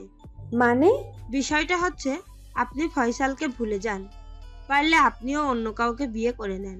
তার মানে আপনি বিয়েটা করবেন? হুম। সব কিছু জানার পরেও আপনি ওর মাঝে কি পেয়েছেন? দেখেন, ফয়সাল দেখতে অনেক হ্যান্ডসাম এবং ধনীও, ভালো চাকরিও করে। সো আমি কেন, আপনিও এমন ছেলে হাতছাড়া করবেন না। কিন্তু কোনো কিন্তু নয়। আপনাদের আর কোনো কথা থাকলে বলতে পারেন। না, কোনো কথা নাই, আপনি যেতে পারেন। তারপর মেয়েটা চলে গেল। এবার কি হবে? এই নাকামি থামা, তন্নিকে দিয়ে করাবো। কিন্তু তন্নি আমাদের কথা শুনবে না। সেদিন আমরা ফ্রেন্ডশিপ করিনি, সবাই উঠে চলে আসছি। এই জুয়েল, তুই বললেও শুনবে? সরি, শুনলেও আমি বলবো না। কেন? ভুলে গেছিস ও কি কি করেছিল? এখন এগুলো বলে কোনো লাভ আছে? তোরা বল, আমি ওর সাথে কথাই বলবো না। আচ্ছা বাদ দে, তোদের কাউকে বলতে হবে না। এই কথা বলে উঠে চলে গেল। এক এক করে সবাই চলে গেল, আমি একাই বসে রইলাম। তারপর আমিও চলে গেলাম। আমি জানি ওরা সবাই আমার উপর রাগ করে আছে, কিন্তু তন্নি মেয়েটাকে একটু তো সহ্য হয় না। আর ফ্রেন্ডশিপ তো প্রশ্নই আসে না। রাতের বেলা বাসায় বসে বসে চিন্তা করতেছি কি করা যায়। মোবাইল নিয়ে এফবি লগ ইন করলাম। ফারিয়া অনেক দুঃখের স্ট্যাটাস দিয়েছে, সবগুলোতে বন্ধুদের বিরুদ্ধে লেখা। স্পষ্ট দেখতে পারছি সব কথা আমাকে মিন করে বলেছে। তারপর ভাবলাম তন্নির সাথে কথা বলেই ফেলি। যেটাই হোক, ফারিয়া আমার খুব ভালো বন্ধু, আর বন্ধু তো বন্ধুর জন্যই। পরের দিন কলেজে গিয়ে অপেক্ষা করতে লাগলাম তন্নি কখন আসে। এই তো আসতেছে। তারপর তার কাছে গেলাম, ওরে পিছন থেকে ডাক দিলাম। তারপর ওর কাছে গেলাম, ওরে পিছন থেকে ডাক দিলাম। ও পিছনে ফিরে আমাকে দেখে হা করে তাকিয়ে আছে, মনে হচ্ছে এলিয়েন দেখতেছে। কি ব্যাপার মিস্টার, আপনি তো আমাদের সহ্য করতে পারেন না, তো এখন ডাকতেছেন কেন? ফ্রেন্ডশিপ করতে চাইছিলাম, কি একটা রিয়েক্ট তুই আমাদের সাথে সেদিন দেখালি। এমন ভাবে উঠে গেলি যেন আমাদের চিড়িয়াখানার ভয়ঙ্কর প্রাণী। আমি রাজি কি রাজি? আপনাদের সাথে ফ্রেন্ডশিপ করতে। সত্যি নাকি কোনো মতলব আছে? মতলব থাকলে প্রথমে আপনাদের সাথে ফ্রেন্ডশিপ করতাম। আচ্ছা ঠিক আছে, আজ থেকে সবাই ফ্রেন্ড। বাকিরা কোথায়? ওরা এখনো আসেনি। আচ্ছা চল ওদিকে গিয়ে বসি। চলেন। ওয়েট, আবার কি হলো? তুই না আমার ফ্রেন্ড, হুম তাহলে আপনি করে বলতেছিস কেন? তো কি বলবো? তুই করে বলবি সবার মতো। আচ্ছা ঠিক আছে। তারপর ওদের সাথে গাছতলায় গেলাম। সানি, আইমান, সাদিয়া, ফারিয়া সবাই আমার উপর কালকের ব্যাপারটা নিয়ে রেগে আছে। সেজন্য সকাল থেকে কেউই কল দেয়নি, কলেজেও আসতেছে না। কি রে, তোর কি মন খারাপ? না ঠিক আছি, আমি শুধু বসে আছি। তন্নি কখন একা হবে আর কখন আমি ওরে কথাগুলো বলবো। একটু পর লিজা বলল, এই তোরা থাক, আমি গেলাম। তোর আবার কি হলো? বাবা আজকে তাড়াতাড়ি যেতে বলেছে। ওকে যা তাহলে। এই তুইও যাবি? না, আরো কিছুক্ষণ আছি। তারপর লিজা চলে গেল। আমি আর তন্নি চুপচাপ বসে আছি। ওর সাথে যে এইভাবে বসবো কখনো কল্পনাও করিনি। যেখানে সে আমাকে দেখলেই হুমকি দিত, আর সেখানে আমার সাথে বসে আড্ডা দিচ্ছে। বাস্তবতা কি থেকে কি হয় বোঝাই মুশকিল। আবার চুপ থাকা দেখে বলল, কি রে, চুপচাপ বসে থাকবি নাকি কিছু বলবি? আপনার সাথে, সরি, তোর সাথে একটা কথা ছিল। তো বল, চুপ করে আছিস কেন? আমি এবার ফারিয়া আর তন্নির মামাতো ভাই ফয়সালের রিলেশনের কথা বললাম, এবং এর আগে যা যা হয়েছে সবকিছু বললাম, এবং ওর মামাকে কি কি বলতে হবে সেটাও বলে দিলাম। আচ্ছা, এই তাহলে আসল কথা? হুম তুই সে কারণে ফ্রেন্ডশিপ করেছিস? আমি ঠিকই সন্দেহ করেছিলাম তোর ভেতর কোনো একটা ঘাপলা আছে। যেই ছেলে আমাকে এক সেকেন্ডও সহ্য করতে পারে না, আর সেই নিজে থেকে এসে ফ্রেন্ডশিপ করছে, আমি প্রথমেই বুঝেছি। এই না, আমি এটার জন্য ফ্রেন্ডশিপ করিনি। তো কেন করলি? আগে করিসনি কেন? আসলে আমি ভাবছি কিছুদিন পর সব পরিস্থিতি ঠান্ডা হয়ে গেলে ফ্রেন্ডশিপ করব। আর যতই হোক আমরা সেম ক্লাসে পড়ি, ফ্রেন্ডশিপ রাখা দরকার। বুঝলাম। তো এখন কি করতাম? যদি তোর মামাকে বলে বিয়েটা বন্ধ করে দিতি তাহলে ভালো হবে। হাতে সময় নাই, আর কয়েকদিন পরে বিয়ে। ওকে চল।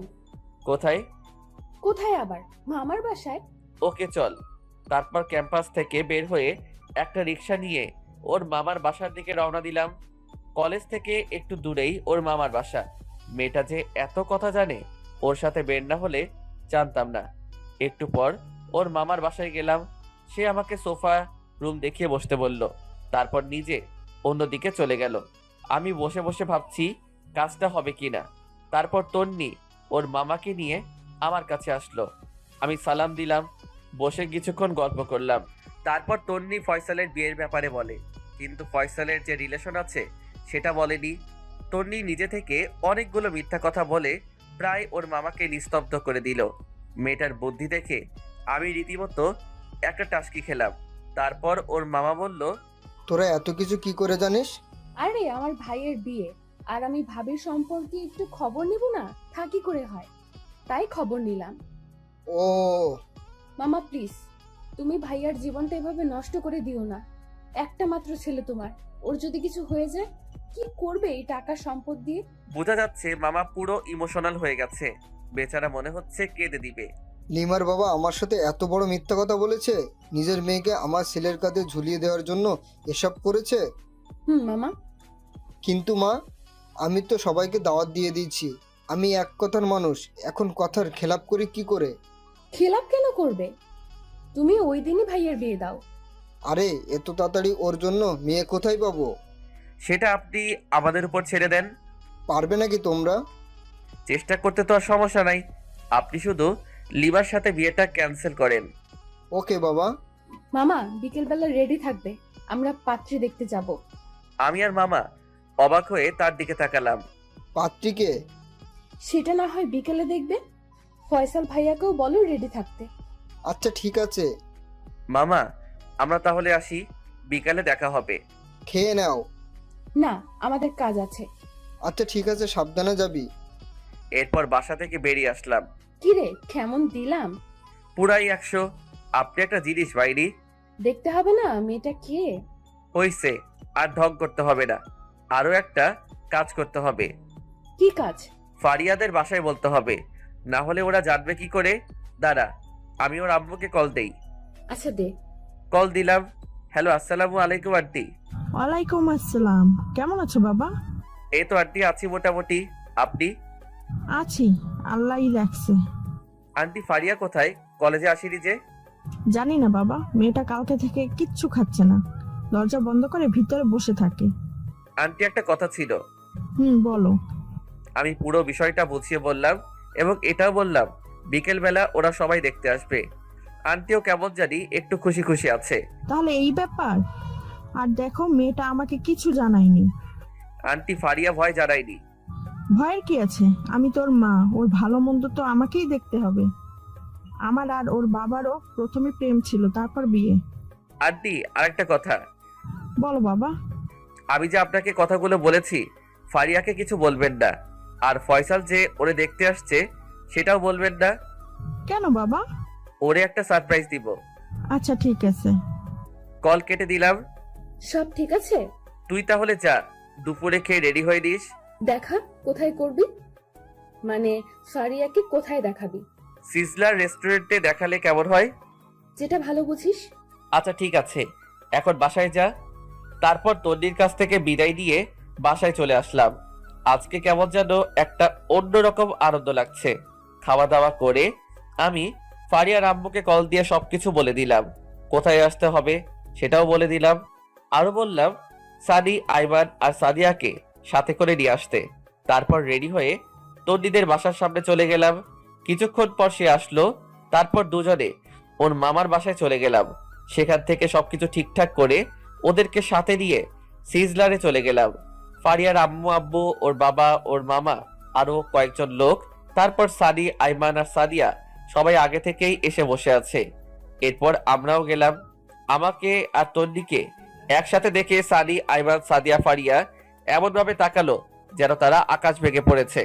আমি ওদের সাথে কোনো কথা না বলে ফয়সালের পাশে গিয়ে বসলাম।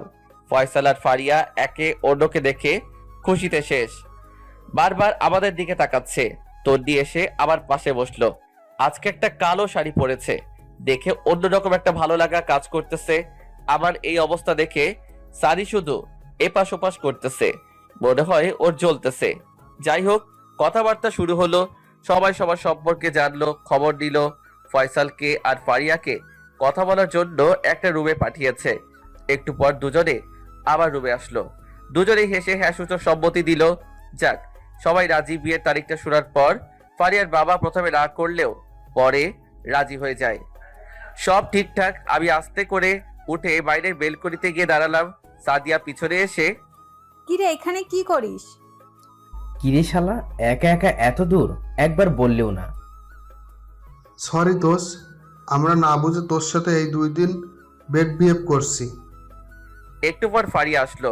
থ্যাঙ্কস দোস্ত, তুই না থাকলে কিছুই হতো না। আমি কারো বন্ধু না, শুধুমাত্র ব্যবহারের পাত্র মাত্র। প্লিজ এভাবে বলিস না। আমি ভাবছি তুই তন্নির সাথে কথা বলবি না, তাই তোর উপর একটা রাগ হলো। আচ্ছা, তোরা তাহলে আগে থেকেই প্ল্যান করে রাখছিলি। আরে না, ওর রাগ ভাঙাতেছি।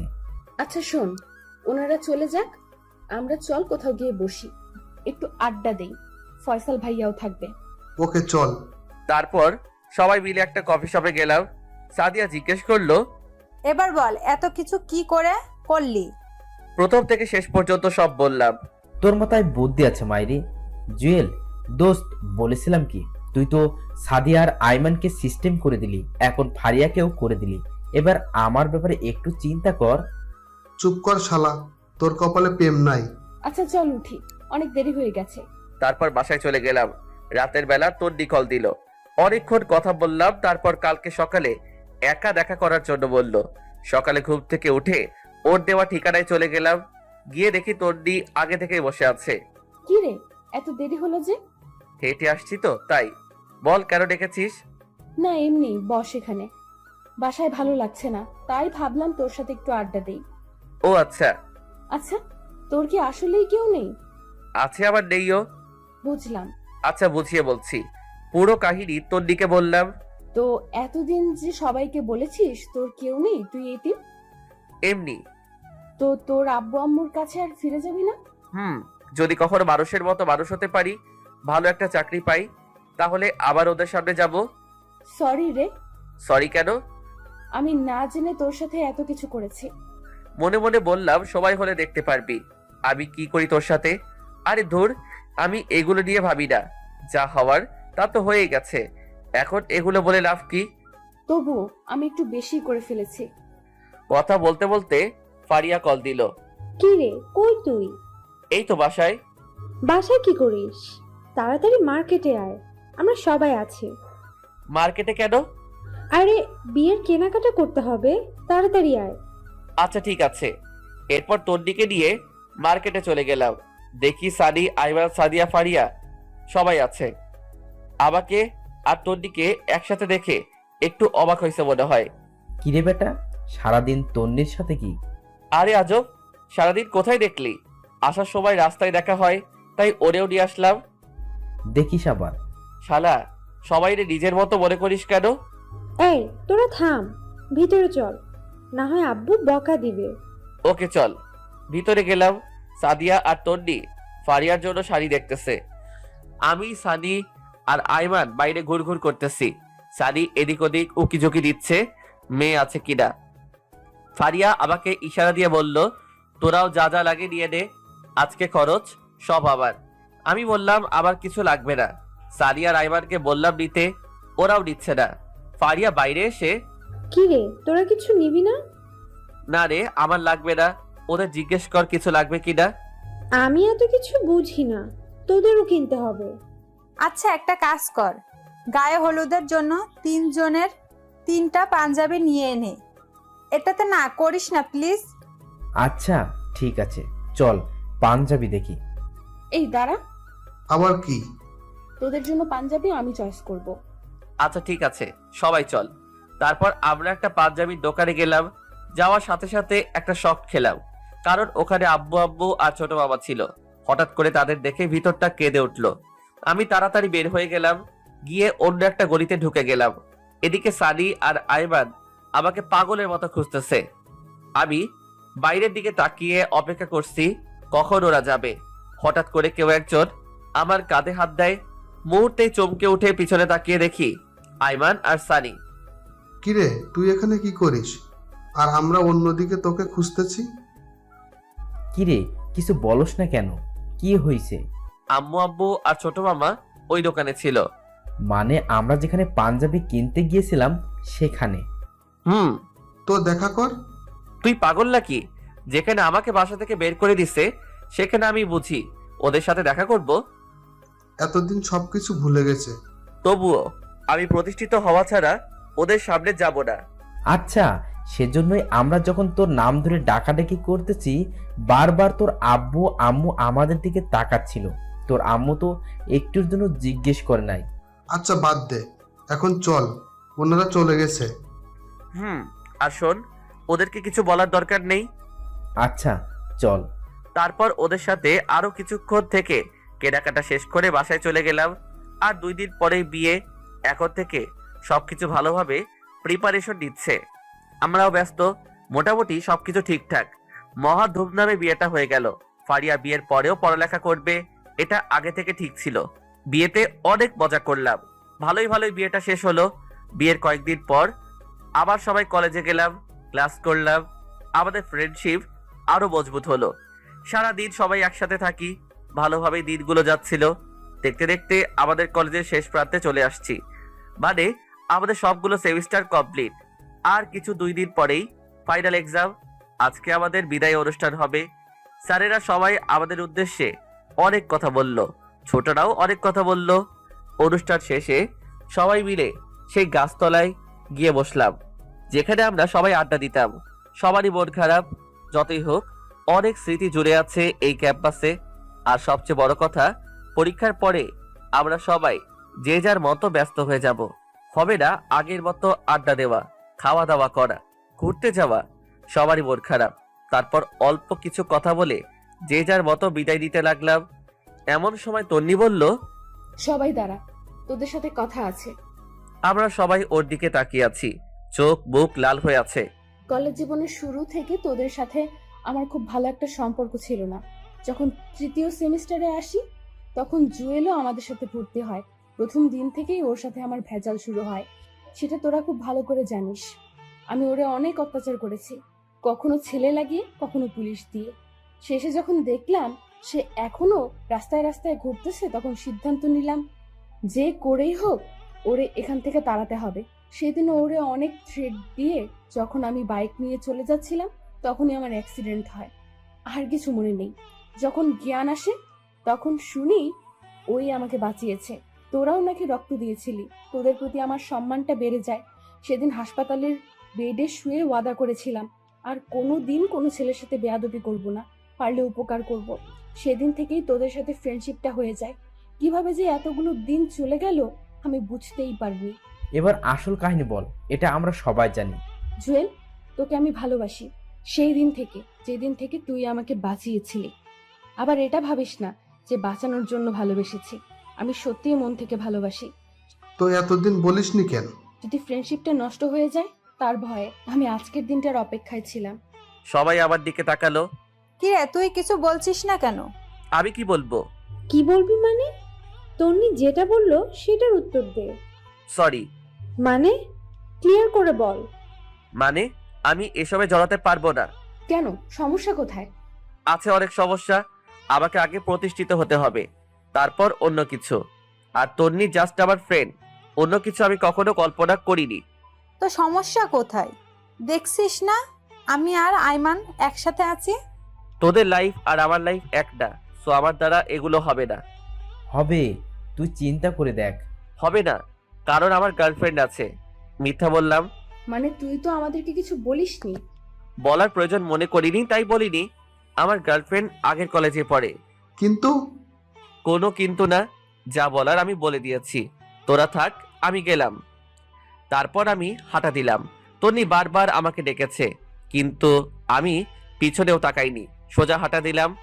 আসলে আমি ইচ্ছে করেই করিনি, কারণ ও আমার সাথে যা যা করেছে সেগুলো একটাও আমি ভুলিনি। এবার বুঝুক কেমন লাগে। আমি ওরে শারীরিক নির্যাতন করব না, মানসিকভাবেই করব। রাতের বেলা সাদিয়া আইমান আমাকে কয়েকবার কল দিয়ে বোঝানোর চেষ্টা করলো। আমি কল কেটে দিয়ে মোবাইলটা অফ করে রেখে দিলাম। 2 দিন পর এক্সাম। আমি এগুলো নিয়ে না ভেবে ভালোভাবে পড়তে লাগলাম। দেখতে দেখতে পরীক্ষার দিন চলে আসলো। আমাদের অন্য একটা কলেজে সিট পড়ে। সকালবেলা রেডি হয়ে বেরিয়ে গেলাম। ওই কলেজের ওখানে গিয়ে দেখলাম সানি, আইমান, ফারিয়া আর সাদিয়া দাঁড়িয়ে আছে। আমি গিয়ে ওদের সাথে কথা বললাম। তন্নিকে দেখতেছি না, আসবে কি আসবে না সেটাও জিজ্ঞেস করতে পারছি না। ওদের সাথে বসে বসে কথা বলতেছি, একটু পর দেখলাম তন্নি আসতেছে।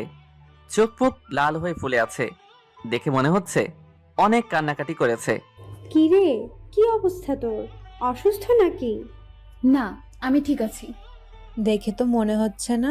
চল, দেরি হয়ে যাচ্ছে। তারপর সবাই পরীক্ষা কেন্দ্রে চলে গেলাম, যে যার মতো পরীক্ষা দিল। বাইরে এসে অনেকক্ষণ আড্ডা দিলাম, কিন্তু তন্নি একবারও আমার সাথে কথা বলেনি। আমিও নিজে থেকে বলিনি, দেখি সে কতক্ষণ রাগ দেখিয়ে থাকতে পারে। এভাবে সবগুলো পরীক্ষা চলে গেল, তন্নি আমার সাথে কথা বলেনি। শেষ পরীক্ষার দিন পরীক্ষা দিয়ে বের হয়েছি। আজকেই কলেজ লাইফের শেষ দিন, হয়তো আর ওদের সাথে খুব একটা আড্ডা দিতে পারবো না, যে যার মতো ব্যস্ত হয়ে যাব। সানি বলল, এই চল ওদিক থেকে ঘুরে আসি। আচ্ছা ঠিক আছে, চল। আমি, সানি, আইমান একটু দূরে একটা রাস্তার পাশে গিয়ে বসলাম। তখন ফারিয়ারা কেউ ছিল না। সানি বলল, বন্ধু, ওর প্রপোজ অ্যাকসেপ্ট করে নে, সমস্যা কি? তুই কি পাগল? ভুলে গেছিস সে আমার সাথে কি কি করেছিল? সেটা তো ভুলিনি, কিন্তু সে তো এখন আমাদের খুব ভালো বন্ধু। বন্ধু, কিন্তু সেটাও তোদের উপকারের জন্য করেছি। মানে? এত তাড়াতাড়ি ভুলে গেলি? ফারিয়ার ফয়সালের বিয়েটা যেন হয়, সেই জন্যই ওর সাথে ফ্রেন্ডশিপ করেছি। এতে আমার কোনো স্বার্থ নেই। কিন্তু এখন তো রিয়েলি বন্ধু হয়ে গেছে, সো অ্যাকসেপ্ট কর ভাই। তোর এত দরদ লাগলে তুই কর, আমার ইন্টারেস্ট নাই। আমাকে তো আর প্রপোজ করিনি, করলে তো সেদিনই অ্যাকসেপ্ট করতাম। আচ্ছা ওয়েট, সেই দিন তুই বলছিলি তোর জিএফ আছে, কিন্তু আমরা তো কিছুই জানি না। মিথ্যা বলেছিলাম, যাতে তন্নির বাড়াবাড়িটা একটু কমে। এটা না করলেও পারতি। এই থাম, ওরা আসছে। তাকিয়ে দেখি সাদিয়া, ফারিয়া আর তন্নি এই দিকে আসছে। কি রে, তোরা এখানে? আমাদের একটু বললিও না। তোদের দেখতে পাইনি বস, এখানে একটু আড্ডা দেই। তারপর ওরাও বসলো। তন্নি চুপচাপ বসে আছে। ফারিয়া তন্নিকে ধাক্কা দিতেছে কি যেন বলার জন্য। তারপর ফারিয়া নিজেই বলল, জুয়েল দোস্ত, তোর সাথে কথা আছে। বল। তুই কি ওই ব্যাপারে কিছু ভেবেছিস? কোন ব্যাপার? তন্নি যে কথাটা বলল। তোদের সেদিন আমি কি বলেছিলাম মনে নেই? আমার আজকেও সেই একই সিদ্ধান্ত। প্লিজ একটু ভেবে বল। আমার যা ভাবার তা আগে ভেবেছি, সো অন্য কথা থাকলে বল, না হলে আমি গেলাম। উঠে চলে যাচ্ছিলাম, এমন সময় তন্নি ডাক দিল, এই দাঁড়া, যা, তোকে ভালোবাসতে হবে না, শুধু একটা প্রশ্নের উত্তর দিয়ে যা। কি? সত্যিই থাকতে পারবি আমার সাথে কথা না বলে? পারবো। তুইও চেষ্টা কর, তুইও পারবি। কিন্তু কোনো কিন্তু না, তুই আমার থেকেও অনেক ভালো ছেলে পাবি। আমি ছোট লোক, এতিম, ফকিরের বাচ্চা। তুই তো বলেছিলি, এখন আবার ভালোবাসিস কেন? এই সব কিছুর জন্য সরি বললাম তো, প্লিজ মাফ করে দে। তোর উপর তো আমার কোনো রাগ বা ক্ষোভ নেই, সো মাফের প্রশ্নই আসে না। প্লিজ এমন বলিস না, আমি সত্যি। অনেক হয়েছে, এবার থাম। আমি গেলাম। তন্নি পেছন থেকে আমাকে কয়েকবার ডেকেছে, আমি তাকাইনি। বাকিরাও অনেকবার ডেকেছে, আমি না দাঁড়িয়ে চলে যাই। সেদিন আমিও অনেক কেঁদেছি। হয়তো মেয়েটাকে আমিও ভালোবেসে ফেলেছি, কিন্তু কিছু করার নাই। সে আমার সাথে যেগুলো করেছে তার ফল ওকেও একটু ভোগ করতে হবে। এভাবে দিন যেতে লাগলো। সানি আইমানের সাথে মাঝে মাঝে রাস্তায় দেখা হয়, মোবাইলে কথা হয়। ফারিয়া আর সাদিয়ার সাথে মোবাইলে কথা হয় বা অনলাইনে টুকটাক কথা হয়। তন্নির সাথে টোটালি কোনো কথা হয় না আমার। দেখতে দেখতে রেজাল্টের দিন চলে আসলো। মোবাইলে রেজাল্ট দেখে নিলাম, আলহামদুলিল্লাহ খুব ভালো রেজাল্ট করলাম। আমাদের সবার রেজাল্ট মোটামুটি ভালো হয়, শুধু তন্নিরটা ছাড়া। সেও পাশ করেছে, বাট অন্যদের মতো না। কারণটা হয়তো আমি। রেজাল্ট দেওয়ার পরপরই বিভিন্ন জায়গায় চাকরির জন্য আবেদন করতে শুরু করি। একটা কোম্পানিতে চাকরির জন্য আবেদন করি, ইন্টারভিউ দিলাম, সব কিছু ঠিকঠাক ছিল, তাই চাকরিও পেয়ে গেছি। চাকরি পাওয়ার পর ওদের সবাইকে কলেজের ক্যাম্পাসে আসতে বললাম, ট্রিট দিব। সবাই আসলো, কিন্তু তন্নি আসলো না। কিরে, তুই তো পুরাই চেঞ্জ। কই, আগের মতোই তো আছি। না মামা, আগে থেকে একটু অন্যরকম। আচ্ছা বাদ দে, তোর জব কেমন চলছে? ভালোই। তোরা ট্রাই করতেছিস না? না, আমি বাবার অফিসেই জব করব, সাথে আমার এই দুষ্ট বরটাকেও রাখবো।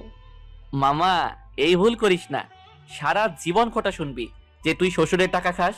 শালা কয়দিন পর ঘর জামাই করে নিয়ে যাবে, তখন কি করবি? ফারিয়া তো সেটেল।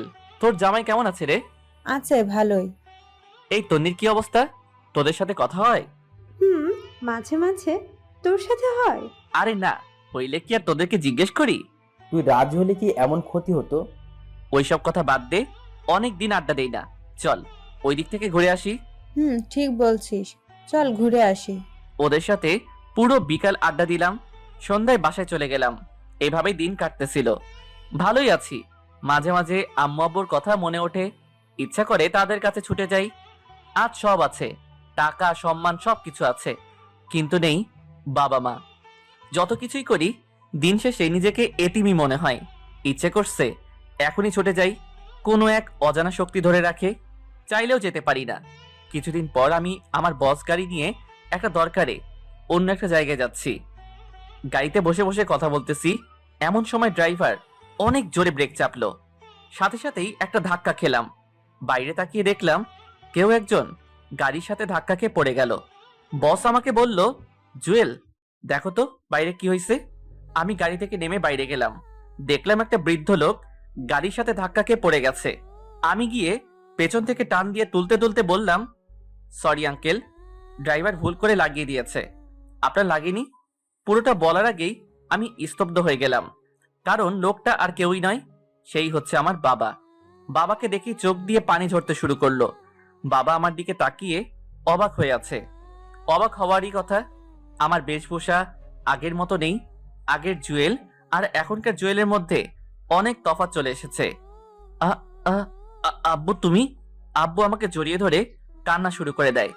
আমারও অজর ধারায় চোখে পানি আসতে থাকে। কতক্ষণ বাবা জড়িয়ে ধরে দাঁড়িয়েছিলাম মনে নেই। পেছনে কারো হাতের স্পর্শ পেয়ে পেছনে তাকাই, দেখি আমার বস, তারও চোখ ভেজা। তোর মা হাসপাতালে? কি? মায়ের কি হয়েছে? বস বলল, এই জুয়েল, তাড়াতাড়ি গাড়িতে ওঠো, হাসপাতালে চলো। তারপর বাবা, আমি আর বস গাড়িতে উঠলাম।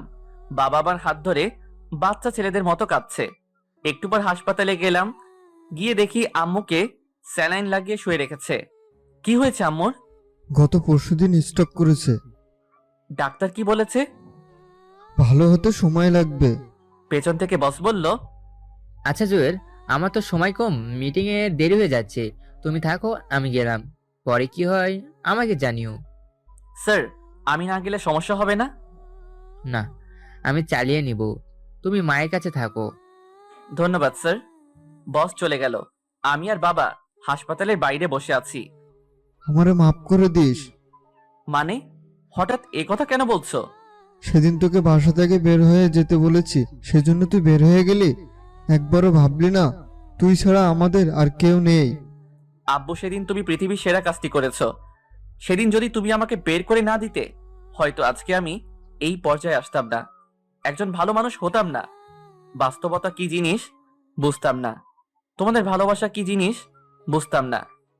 জানিস তুই চলে যাওয়ার পর তোর মা আর আমি তোকে কত খুঁজেছি। তোর জন্য তোর মা অসুস্থ হয়ে গেছে, দিন নেই রাত নেই শুধু কান্নাকাটি করতো। আমিও তোমাদের অনেক মিস করেছি বাবা। বাবা আমাকে আবারও জড়িয়ে ধরে কান্না করতে লাগলো। কিছুক্ষণ পর একটা ডাক্তার বাইরে এসে বলল, আম্মুর জ্ঞান এসেছে, ভিতরে যেতে পারবো। আমি আর বাবা তাড়াতাড়ি ভিতরে গেলাম। এক অজানা আনন্দ বিরাজ করছে।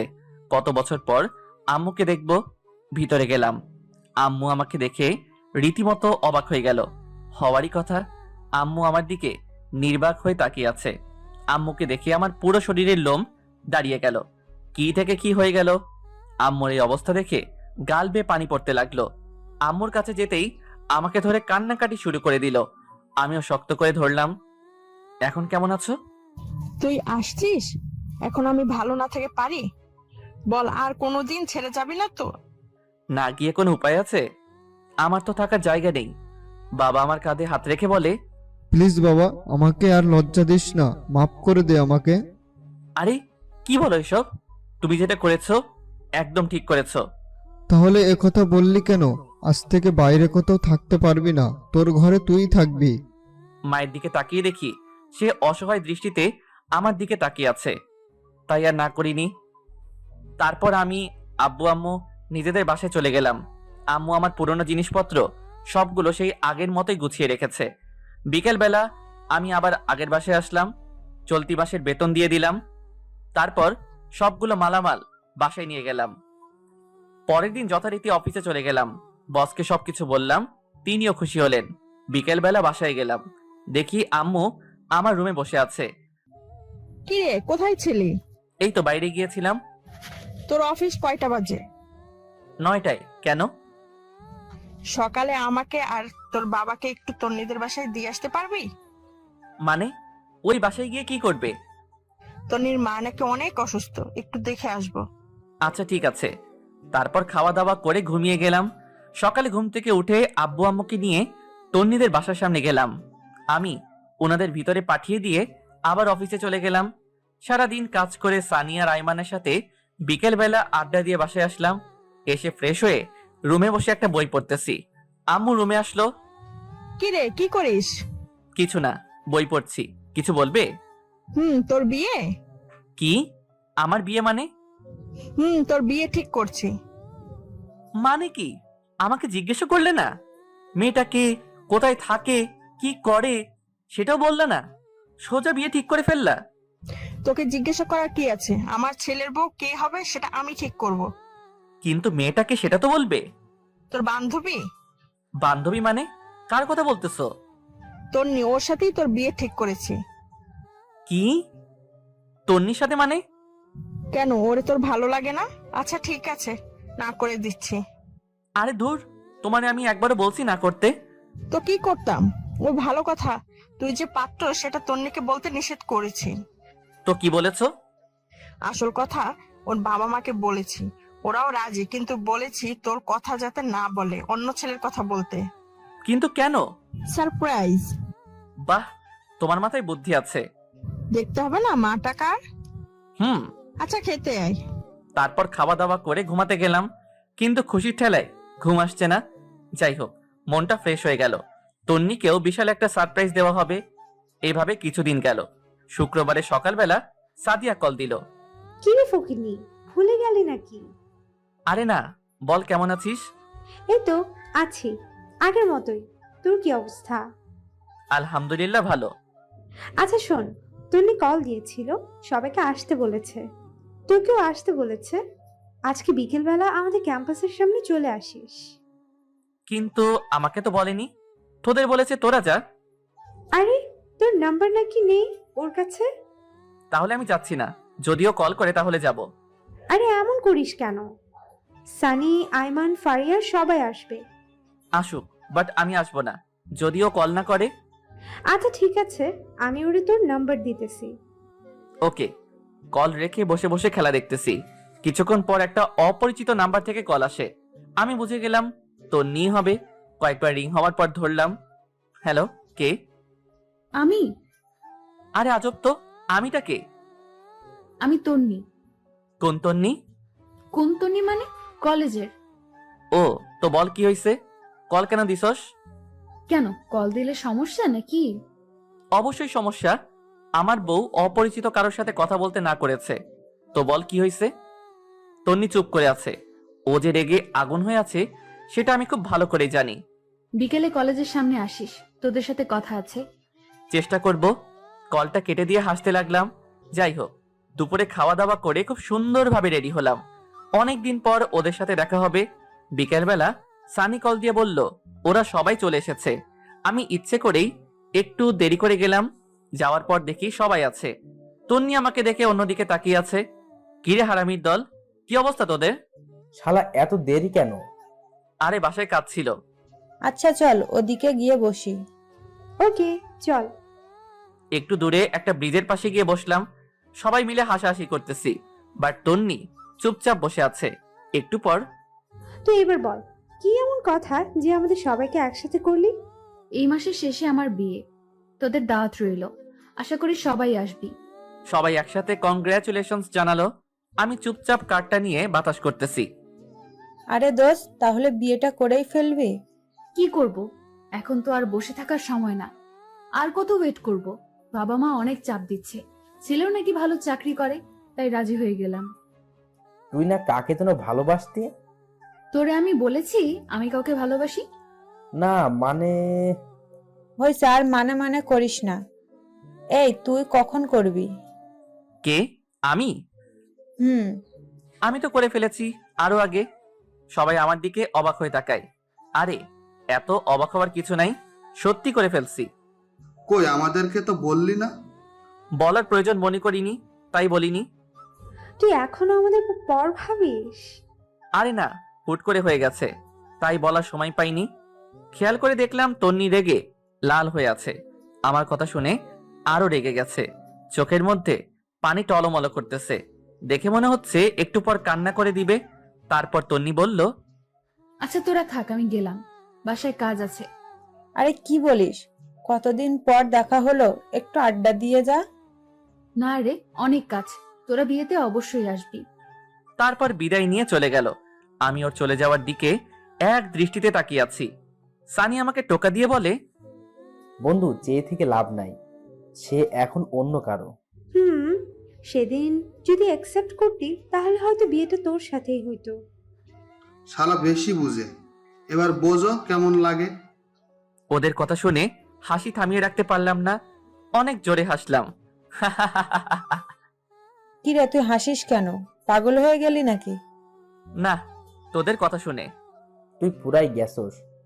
শোন, আমি যে কথাগুলো এখন তোদের বলবো সেগুলো শুনলে তোরাও হাসবি এন্ড অবাক হয়ে যাবি। ও রিয়েলি? তো বল, কি এমন কথা যেগুলো শুনলে আমরাও অবাক হয়ে যাব? তারপর আমি পুরো ঘটনাগুলো ওদের সাথে শেয়ার করলাম। বাবা মায়ের সাথে দেখা হওয়া থেকে আজ পর্যন্ত সবকিছুই বললাম। তার মানে বিয়েটা তোর সাথেই হচ্ছে? কার্ডটা খুলে দেখ, কার নাম লেখা। তোর তো ডাবল কনগ্রাচুলেশনস। তো তুই ওরে কিছু বলিসনি কেন? সারপ্রাইজ, তোরাও কিছু বলিস না। তুই এক জিনিস মাইরি। চল এখন ট্রিট দিবি। আচ্ছা ঠিক আছে, চল। এই ওয়েট, তোর আবার কি হলো? তন্নি মনে হয় রাগের মাথায় বিয়েটা করছে। কেমনে বুঝলি? ও তো নিজেই বলল নিজে থেকে বিয়ে করছে। আরে পাগলের দল, কার সাথে সাথে বিয়ে হচ্ছে সেটাই তো জানে না, নামটাও দেখিনি। ঠিক বলেছিস, কেমন যেন শুকিয়ে গেছে। ওই হারামিরা, ওরে নিয়ে এত কথা বলিস কেন? জানিস না ও আমার হবু বউ? ওরে আমার ভালোবাসা রে, বেশি কথা বললে এখন তন্নিরে সব বলে দিব। আচ্ছা সরি, এখন কিছু বলিস না, সময় মতো সব বলিস। আচ্ছা, ও তো এখন তোর বউ হবে, তবুও কেন কষ্ট দিচ্ছিস? কলেজের দিনগুলোর কথা ভুলে গেলি? এখনো এগুলো মাথায় নিয়ে ঘুরিস?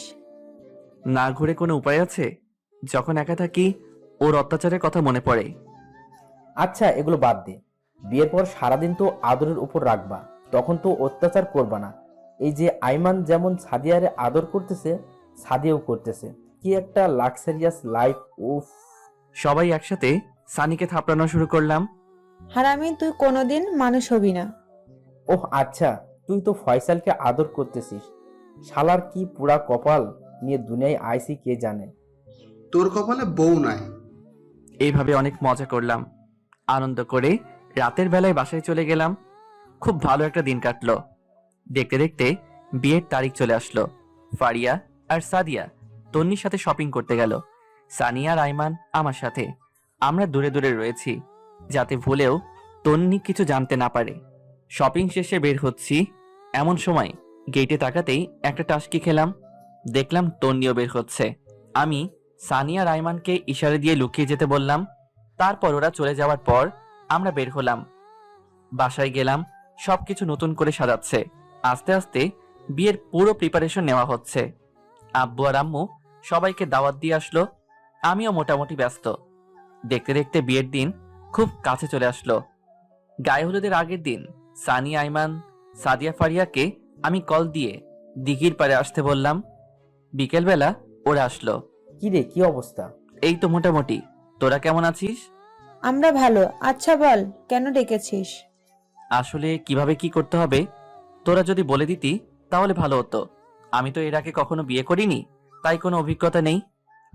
তুই যেভাবে বলছিস মনে হয় আমাদের অনেক অভিজ্ঞতা আছে। আরে ধুর, সেটা না, এমনি বললাম। আচ্ছা শোন, অনেক উপদেশ দিল একে একে, সবাই অনেক পরামর্শ দিল। আসলে আপনি যতই চালাক হন না কেন, নিজের কোনো বিশেষ কাজে আপনি বোকা হয়ে যাবেন, কিছুই আপনার মাথায় আসবে না। যাই হোক, ওদের সাথে আরো অনেক কথা বললাম। ফারিয়া বলল, আচ্ছা, একটা জিনিস তো আমার মাথায় আসছে না। কি? কালকে তো তোদের দুজনের গায়ে হলুদ, তো আমরা দু জায়গায় কিভাবে থাকবো? সিম্পল, ছেলেদের বাসায় হলুদ অনেক রাত করে হয়। তোরা তন্নির গায়ে হলুদ দিয়ে আমার সাথে আমার বাসায় চলে আসবি। আমার সাথে মানে তুইও যাবি নাকি? আমারেও তো দাওয়াত দিছে। হারামি, তুই একটা জিনিস মাইরি, তোর কাজ নেই। সবকিছু গুছিয়ে যাব। কিন্তু এই চুপ থাক, সবসময় কিন্তু কিন্তু করিস কেন? এই কুত্তা, আমি তোর সাথে কথা বলছি নাকি? আইমান, তোমার জানুকে নিষেধ করো, না হলে মাথার উপর তুলে আস্তে করে ছেড়ে দিব। এই হারামির দল, চুপ থাক, এমনিতে টেনশনে আছি। আচ্ছা, কালকে কয়টায় যাবি? তুই আর সাদিয়া বিকেলে চলে যাবি, আমি, সানি আর আইমান রাতে যাব। আচ্ছা ঠিক আছে, এখন যাই তাহলে। ওকে যা, কালকে দেখা হবে। তারপর সানি আর আইমানের সাথে আরো কিছুক্ষণ আড্ডা দিয়ে আমিও বাসায় চলে আসলাম। পরের দিন মানে হলুদের দিন সকাল থেকে সবকিছু সাজাতে শুরু করলো। লাইটিং দেখে কেমন যেন একটা দোলা দোলা ভাব চলে আসলো। সারাদিন কাজ করতে করতে কখন যে সময় চলে গেল বুঝতেই পারিনি। বিকালবেলা সানি আইমান আসলো, ওরাও টুকিটাকি অনেক কাজ করলো। রাত 10টার সময় ফারিয়া কল দিল। কিরে, আসবি না? আসছি। তাড়াতাড়ি আয়, তোদের তন্নি খুঁজছে। ওয়েট, আসছি। রেডি হয়ে বাইকটা বের করে যে বাইরে আসলাম, তখনই আম্মার আগমন। কিরে, কই যাস তুই? তোমার বৌমাকে গায়ে হলুদ দিয়ে আসতে। কি? নিজের গায়ে হলুদের খবর নাই? উনি যাচ্ছে বউয়ের গায়ে হলুদ মাখাতে। যা বাসায় যা। আরে ধমকাও কেন, যাবো আর আসবো। তোর বাবা দেখে চিল্লে চিল্লে করবে। কিছু করবে না, আমি যাব আর আসবো। ওকে সাবধানে যা। ওকে। তারপর বাইক নিয়ে বেরিয়ে গেলাম। আমি একমাত্র জামাই যে নিজের বউকে হলুদ মাখাতে যাচ্ছে। শালার এমন জামাই পাওয়া তো ভাগ্যের ব্যাপার। অবশেষে তন্নিদের বাসায় চলে আসলাম। বাহ, অনেক দারুণভাবে সাজানো হয়েছে। আমি ভিতরে গেলাম। তন্নির বাবা মা আমাকে দেখে অবাক হয়ে গেছে। আসলে হওয়ারই কথা, হলুদের দিন জামাই বউয়ের বাসায়। আমি সালাম করলাম, ওনারা হাসতেছে। হয়তো ওনারাও বুঝে গেছে আমি কেন এসেছি। ভিতরে গেলাম, দেখলাম তন্নিকে সাজাচ্ছে। আমাদের দেখে ফারিয়া আর সাদিয়া বাইরে আসলো। কি রে, এত দেরি কেন? আরে বলিস না, আম্মু আসতে দিচ্ছিল না। তো পরে কেমনে আসলি? তো কথা বলছি, সাথে সাথে ছেড়ে দিয়েছে। এই কুত্তা, বিলাই, তুই সবসময় আমার পিছে লাগিস কেন? হাই রে আল্লাহ, আজকেও তোরা ঝগড়া করবি? আচ্ছা জুয়েল, শোন, বল। তন্নি বলেছে তুই আসলে ওর সাথে পার্সোনাল কথা বলতে। তুই ছাদে যা, আমি তন্নিকে পাঠিয়ে দিচ্ছি। আমার সাথে আবার কিসের কথা? আরে আজব, না শুনলে বুঝবি কেমনে কি কথা। আচ্ছা ঠিক আছে, আমি ছাদে যাচ্ছি। আমরাও আসবো নাকি? তোরা গিয়ে কি চুল ছিঁড়বি? যা গিয়ে দেখ বাবুর্চি ঠিক মতো কাজ করছে কিনা, না হলে গিয়ে পেঁয়াজ রসুনে খোসা ওঠা। উত্তি, তুই যা, আমাকে কেন বলছিস? ওদের কথা শুনে আমি হাসতে হাসতে ছাদে গেলাম। অনেকক্ষণ ধরে বসে আছি, তন্নি আসছে না। এই তো আসছে। বাহ, আজকে ওরে একদম অন্যরকম লাগছে। আবারও ক্রাশ খেলাম। এই আমি কারে বিয়ে করতেছি ভাবতেই কাতুকুতো লাগছে। তন্নি এমনিতেই অনেক সুন্দর, তার উপর আজকে বিয়ের সাথে সেজেছে, পরনে শাড়ি, দেখে মাথা নষ্ট লাগতেছে। ওর দিকে কতক্ষণ তাকিয়েছিলাম মনে নেই। ওর ধাক্কা খেয়ে বাস্তবে ফিরে আসি। কি রে, কি দেখতেছিস? কিছু না, বল কি বলবি। আমার বাসায় যেতে হবে। তুই কি কিছু বুঝিস না? কি বুঝতাম আমি? আমি সত্যিই তোকে ভালোবাসি, বিশ্বাস কর। এখন এগুলো বলে লাভ নাই, কালকে তোর বিয়ে। চল আমরা এক্ষুনি পালিয়ে যাই। কি, তুই পাগল নাকি? পাগল হয়ে গেছি। দেখ, পাগলামি করিস না, লোকে দেখলে সমস্যা হবে। দেখো, তাতে আমার কি? আমি সত্যিই তোকে ভালোবাসি, পারবো না আমি থাকতে। এই কথা বলে আমাকে জড়িয়ে ধরে। আমি তো পড়ে গেলাম মহা বিপদে। আমারও ভালো লাগতেছে ওর জড়িয়ে ধরা দেখে, কিন্তু একটু ভাব নিলাম, ওরে দূরে সরিয়ে দিলাম, কারণ কালকে থেকে তো সব সময় ধরে রাখতে পারবো। ভাব নিয়ে ওরে বললাম, তো লজ্জা করে না বিয়ের আগে অন্য একটা ছেলেকে? ছি! তোর কি বিশ্বাস হয় না? আরে ধুর, এগুলো কি বিশ্বাস করব? এগুলো হচ্ছে তোর ন্যাকামি। সো ন্যাকামি না করলে ভালো হবে। আমি নিচে যাচ্ছি, তুই এই চোখ মুখ ঠিক করে নিচে আয়। বাহ, ফকিন্নি আসলে আমাকে ভালোবাসে। এবার বুঝো জুয়েল কি জিনিস।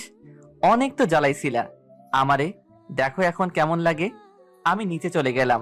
সানিয়া রাইমান ইশারায় আমাকে জিজ্ঞেস করলো কি বলেছে। আমি পরে বলবো বলে ইশারা দিলাম। একটু পর তন্নিও চলে আসলো। গায়ে হলুদ দেওয়া শুরু হলো। ওরে আরো রাগানোর জন্য আমি সবার আগে স্টেজে উঠলাম। উঠেই অনেকগুলো হলুদ নিয়ে ওর মুখে মাখিয়ে দিলাম। রেগে পুরো লাল হয়ে গেছে। এদিকে সানিয়া রাইমান তালি দেওয়া শুরু করলো। ওদের দেখে অন্যরাও দেওয়া শুরু করলো। তারপর মিষ্টি খাইয়ে দিয়ে কিছু ছবি তুলে আমি চলে আসলাম। তন্নির চোখে স্পর্শ পানি দেখতে পেলাম। তারপর সানিয়া, আইমান, সাদিয়া, ফারিয়া সবাই লাগালো। আমি ওদের বললাম তাড়াতাড়ি রেডি হতে। আচ্ছা, তন্নিকে বলে যাই। মাথা খারাপ? ওরে বললে যেতে দিবে না। যদি আমাদের খোঁজে? খুঁজবে না। সবাই হলুদ লাগাতে লাগাতে 4টা বাজবে, তারপর ঘুমিয়ে যাবে। তন্নি ভাববে আমরাও ঘুমিয়ে গেছি। এখন তাড়াতাড়ি চল, আব্বা কল দিচ্ছে। আমরা কেমনে যাব? বাইরে সিএনজি আছে, আমি, তুই আর ফারিয়া সিএনজিতে যাব, সানিয়া জুয়েল বাইকে যাবে। ওকে, চল। তারপর আমাদের বাসায় চলে আসলাম। বাবা অনেকগুলো ঝাড়ি দিল। সেগুলো হজম করে আমি গিয়ে রেডি হয়ে স্টেজে গিয়ে বসলাম। তারপর শুরু হলো আমার উপর তৃতীয় বিশ্বযুদ্ধ। একে একে সবাই গায়ে হলুদ দিল। ফটোশুট এটা সেটা করতে করতে 5টা বেজে গেল। তাড়াতাড়ি গিয়ে ঘুমিয়ে গেলাম। 11টায় ঘুম থেকে উঠলাম। উঠে গোসল করে প্যান্ট শার্ট পরে রেডি হয়ে গেলাম। আম্মা এসে বলল, কিরে পাঞ্জাবি শেরওয়ানি না গায়ে দিয়ে এটা কি দিলি? আরে ওগুলো গাড়িতে থাকবে, ওগুলো গায়ে দিয়ে তন্নিদের বাসায় গেলে সে সব বুঝে যাবে। তোমরা সবাই চলে আসবে, শেরওয়ানি গাড়িতে থাকবে। আমরা গেলাম। এটা কেমন কথা? আর কোনো কথা না বলে আমি, সানি, আইমান, সাদিয়া, ফারিয়া বেরিয়ে গেলাম। একটু পর তন্নিদের বাসায় গেলাম। দেখলাম তন্নির রুমে অনেক ভিড়, মনে হয় ওরে সাজাচ্ছে। আমি, সানি, আইমান বাইরে ঘুরতেছি। সাদিয়া আর ফারিয়া ভিতরে গেল। লোকজন এসে খাওয়া দাওয়া শুরু করে দিল। আমার খিদে লাগছে। এই জুয়েল, আয় খেয়ে নি। পাগল নাকি? আমাকে পরে খাওয়ানো হবে। আরে বেটা, পরে লজ্জায় খেতে পারবি না, এমন অল্প করে খেয়ে নি। তারপর আইমান আর সানির দুজনের টানাটানিতে খেতে বসলাম। তখন প্রায় 1টা বাজে। আমরা খাইতেছি, এমন সময় দেখলাম ফারিয়া দৌড় দিয়ে আমাদের কাছে আসলো। এসে আমার কানে যা বলল তা শুনেই আমার পায়ের নিচ থেকে মাটি সরে যেতে লাগলো। ফারিয়া বলল তন্নি নাকি সুইসাইড করেছে, অনেকগুলো মেডিসিন একসাথে খেয়ে ফেলেছে। ভাতের প্লেট রেখে দৌড় দিলাম। ও রুমে গিয়ে দেখি অনেক মানুষ। ভিড় ঠেলে ভিতরে গেলাম। তাড়াতাড়ি ওরে কোলে নিয়ে হাসপাতালে নিয়ে গিয়ে ইমার্জেন্সিতে পাঠিয়ে দিলাম। চোখ দিয়ে পানি ঝরতে লাগলো। ওরে সারপ্রাইজ দিতে গিয়ে নিজে যে এত বড় সারপ্রাইজ পেয়ে যাব কখনো কল্পনাই করিনি। সানি, আইমান, ফারিয়া, সাদিয়া সবাই আছে। তন্নির আম্মুও অজ্ঞান হয়ে গেছে। একটু পর ভিতর থেকে একটা ডাক্তার আসলো। আমি তাড়াতাড়ি ওনার কাছে গেলাম। আপনার কে হয়? জি, আমার ওয়াইফ। এখন কেমন আছে? এখন চিন্তামুক্ত, ঠিক সময় নিয়ে এসেছেন। সেলাইন লাগিয়ে দিয়েছি, আপনারা চাইলে ভিতরে যেতে পারেন। ধন্যবাদ ডাক্তার সাহেব। ভিতরে গেলাম। তন্নি ঘুমিয়ে আছে। দেখে মনে হচ্ছে একটা নিষ্পাপ ফুটন্ত ফুল ঘুমিয়ে আছে। আমি ওর পাশে বসে মাথায় হাত বুলাইতে লাগলাম। সানি, আইমান, সাদিয়া, ফারিয়া সবাই ছিল। অনেকক্ষণ পর তন্নির জ্ঞান আসলো। ওর চোখ খোলা দেখে আনন্দে চোখে পানি চলে আসলো। এমন করলি কেন? তুই জানিস তোর কিছু হয়ে গেলে আমি নিজেও ঠিক থাকতাম না। বাঁচাইলি কেন আমারে? আমি তো তোর কেউ না। আমার জামাইরে বল আসতে। আরে হারামি, ওই তোর জামাই? মানে ওর সাথে তোর বিয়ে ঠিক হয়েছিল।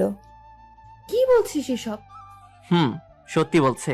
তুই একবারও বিয়ের কার্ডটা দেখেছিস? সেখানে তোর আর কার নাম লেখা? তোর কথার আগামাথা আমি কিছুই বুঝতেছি না। তারপর পুরো ঘটনাটা বললাম। তুই আমাকে কিছু বলিসনি কেন? সারপ্রাইজ দিতে চেয়েছিলাম। যা হারামি, থাক তুই তোর সারপ্রাইজ নিয়ে। এখানে আসলি কেন? তোদের সাথে কথা নাই। আরে পাগলি, রাগ করিস কেন? জুয়েল, তুই অনেক বড় মাপের হারামি রে। সেটা জেনেও তো প্রেমে পড়ে গেছিস।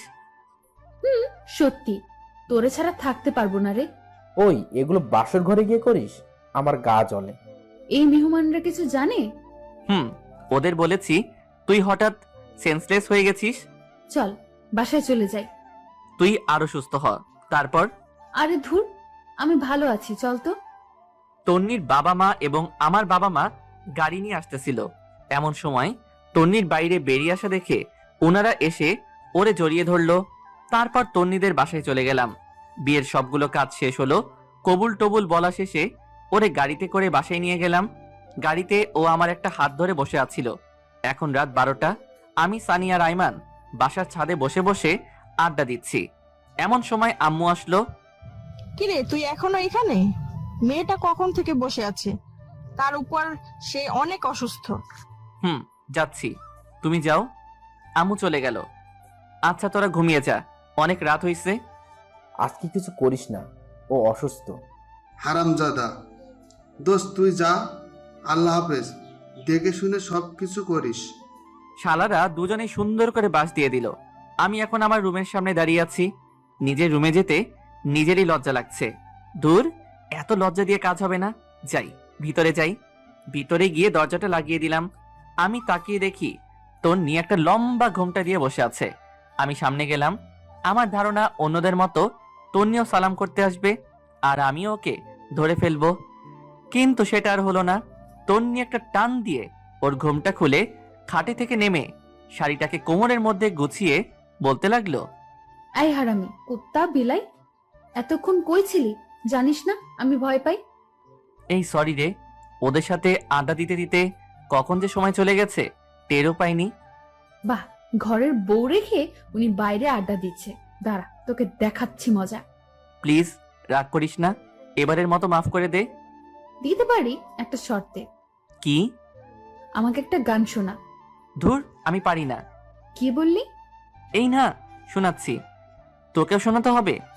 দেখা যাবে, আগে তুই শুরু কর। তুমি দিও না গো বাসর ঘরের বাতি নিভাইয়া। আমি আর বলতে দিল না। এই হারামি, এটা কোনো গান হলো? সুন্দর করে গা। দূর, আমি পারি না, তুই একটা শোনা। তারপর তন্নি ওর মিষ্টি কণ্ঠে একটা তাহসানের বন্ধু হও যদি এই গানটা শোনালো। আমি তালি দিলাম। আয় একটু নাচি। পাগল নাকি?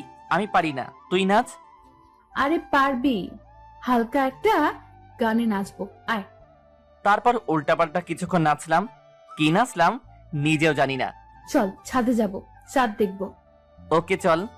ওই এভাবে না, আমাকে কোলে করে নিয়ে চল। কি আর করা, আটার বস্তাটাকে কোলে নিয়ে ছাদে গেলাম। আল্লাহ, তুই এত ওজন! একদিনে এই অবস্থা, বাকি সময় তো রয়েই গেল। মানে? তন্নি আর কিছু না বলল না। দুজনে ছাদের এক কোণে গিয়ে বসলাম। সে আমার কাঁধে মাথা দিয়ে চাঁদ দেখতে লাগলো, সাথে নানান রকম কথার ভুলচুরি ফোটাতে লাগলো। তারপর আবারও ওরে কোলে নিয়ে রুমে আসলাম। এই শোন, আজ থেকে তুই তোকারি করে বলবি না, তুমি করে বলবি। ধুর, আমি পারবো না। পারবি না মানে? কেউ যদি শোনে মান ইজ্জত সব যাবে। আচ্ছা যা, সবার সামনে তুমি বলবো, আর এমনিতে তুই করেই বলবো। আই শোন। বল। আমার ছোটবেলা থেকে স্বপ্ন ছিল আমার টুইন বেবি হবে। হাসানি? তাহলে তো আমাকে ডাবল পরিশ্রম করতে হবে। মানে? একটার জন্য যেই কাজ করা লাগে, দুইটার জন্য তার ডাবল করা লাগবে না? আস্তে আস্তে ওর দিকে আগাইতে লাগলাম। আই খবরদার, একদম কাছে আসবি না, আমি কিন্তু চিল্লাচিল্লি করব। আমি বাংলা সিনের ভিলেনের মতো একটা হাসি দিলাম। হু হা হা হা হা। সুন্দরী, তোমার ডাক শুনে এখানে কেউই আসবে না। আই না, একদম না। আমি ওর আর কোনো কথা না শুনে হাত ধরে একটা টান দিলাম। তারপর হারিয়ে গেলাম অন্য একটা পৃথিবীতে। আপনারা এখনো বসে আছেন? আর কত ভাই, অনেক কিছু তো দেখলেন। এবার নিজেদের টুইন বেবির জন্য কার্যক্রম শুরু করে দেন।